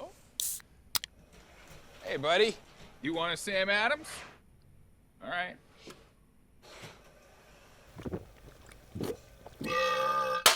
Hello. Your cousin from Boston. Wicked hazy, wicked tropical, wicked double. That's it.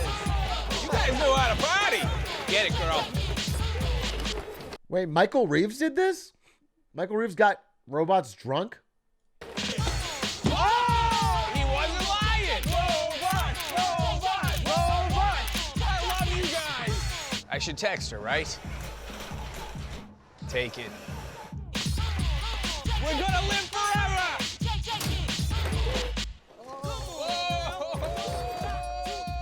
Call security. That is security. This is the best night of my life. Oh, party foul. Fine, right? Fine. Pissbot.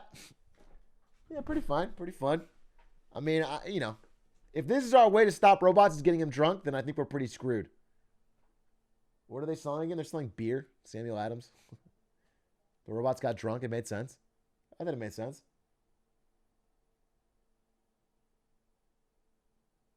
Michael Reeves did it better. It would have been great if they had Michael Reeves. Doctor Strange, just a movie trailer, right? Was it new? Doctor Strange Super Bowl. Let's see if it was new. Okay, yeah. All right. Movie trailers are kind of easy wins. Movie trailers are like the easiest form of advertising because your only goal is to be entertaining. You don't have to sell anything. The movie is good if the trailer's entertaining. But we'll watch it. Every night, I dream the same dream.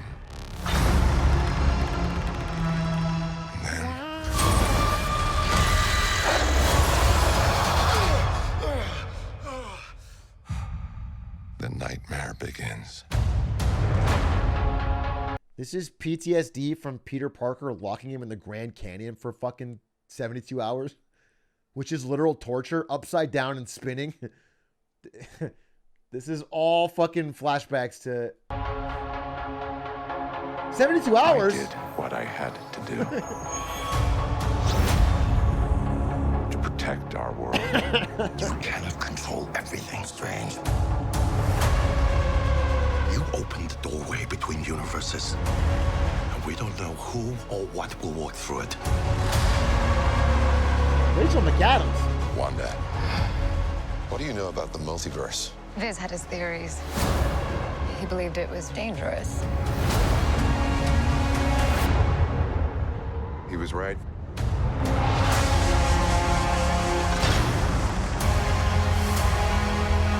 I'm sorry, Stephen. Your desecration of reality will not go unpunished.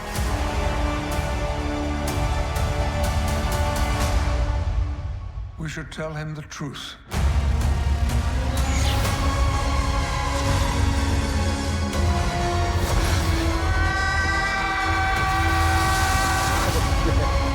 They cubed up his face.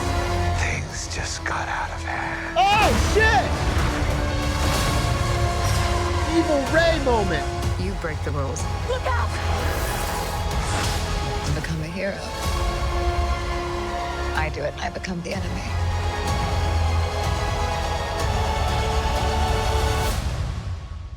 It doesn't seem fair.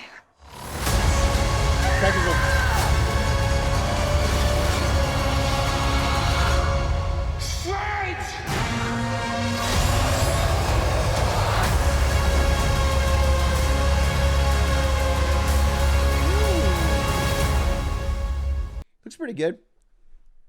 Looks pretty good. Looks pretty solid. It's just so easy with movie trailers, though.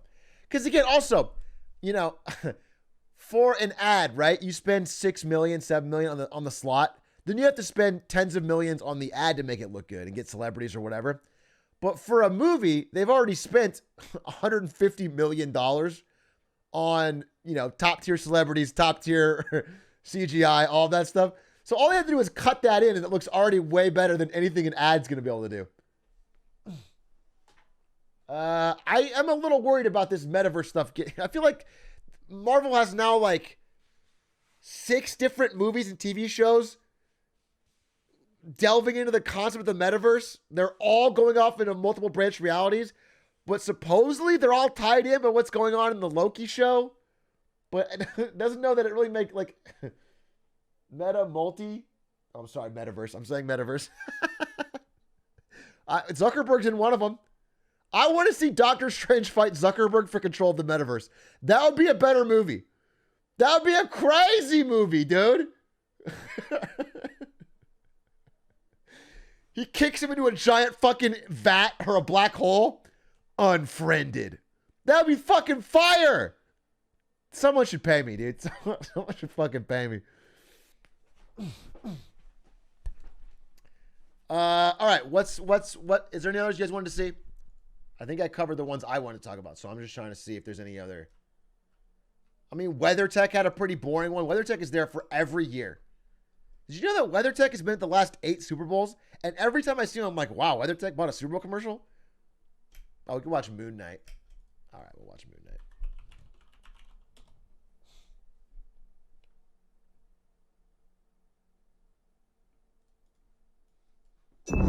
I can't tell the difference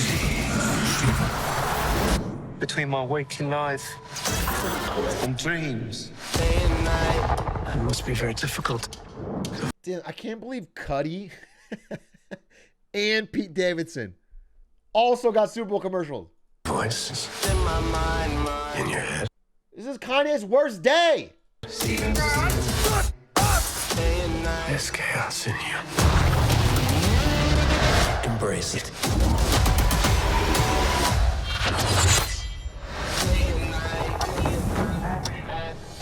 Can I say that I think that the song is a bad choice for this trailer? It's a good song. It feels whack in this trailer. I don't like it. I think it makes the show feel less epic than it is. I like this song a lot. The song doesn't remind me of what this show's about, and it feels off. I also don't like when the lyrics of a song that's playing are so literal to what's happening on the screen. I think it feels like baby food. I don't like that. I don't like, if a character's walking and the song's about, and we walked over. I don't like it. I don't like when it lines up.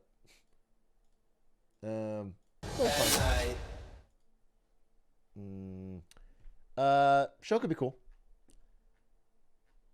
Let's see. I think we covered... You are familiar with the thought experiment, the ship of Theseus in the field of... This is just a fucking clip. What about this ad? I thought this was weird. Bet to you, Michael. Leonardo said it's time to finish this. Oh, I have those too. Let's raise the stakes. Fun. Robot vacuum. I see your 4K smart TV. Do you? And I race you. The cashback I got from buying all this with Rakuten. Cha-ching. Cha-ching. Get the cat! Hey, babe. Oh, yeah. Okay. All right, final ad. Because you know what? Let me tell you something. You know what's more important than marketing? Nothing. But you know what's a close second? Your fiance on Valentine's Day. So I'm gonna watch Doritos, and then I'm gonna go spend some time with my fiance on Valentine's Day.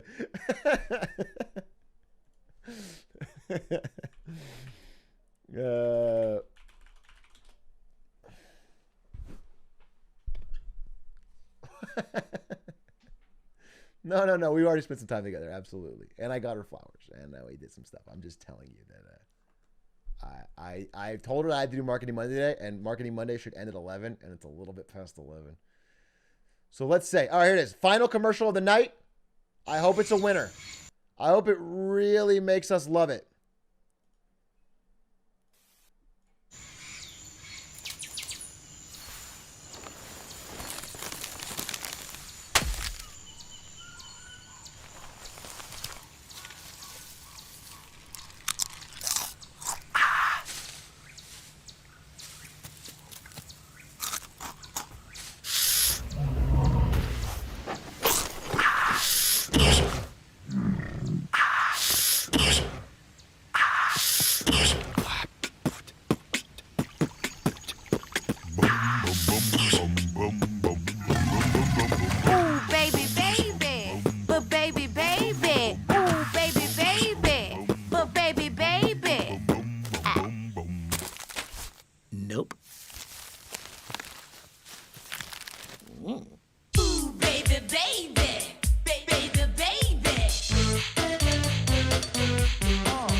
This is just Super Auto Pets.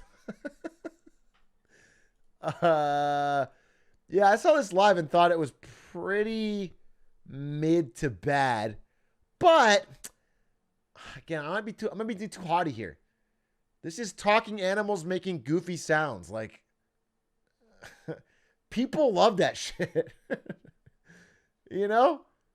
People, it felt like even when you do that, you got to be a little more clever than this, and this wasn't.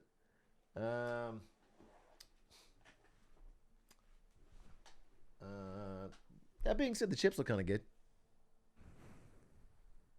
I like the Fox. All right. Austin and gaming like the Fox, so figure that out. I mean, I thought when it opens and the sloth eats it, I thought the sloth was going to be fast. I thought the whole joke was that it would just be the sloth and then he would eat the chip and it would be like so spicy that like he would go from slow to, but he just sort of like, everyone just starts dancing and singing and rapping and it kind of changes the whole, it feels like a total non sequitur. I thought he would die. You thought he would die. You thought they'd show a cute animal climbing down to the forest floor to eat a Dorito and then it instantly dies. I'd be bold. That'd be Coinbase bold. And then the rest of the ad, A full 40 seconds unbroken of this sloth slowly dying. Final gasp for breath. A little drool out of its mouth. Fades to black. That's a fire ad. Holy shit. People will be talking about that.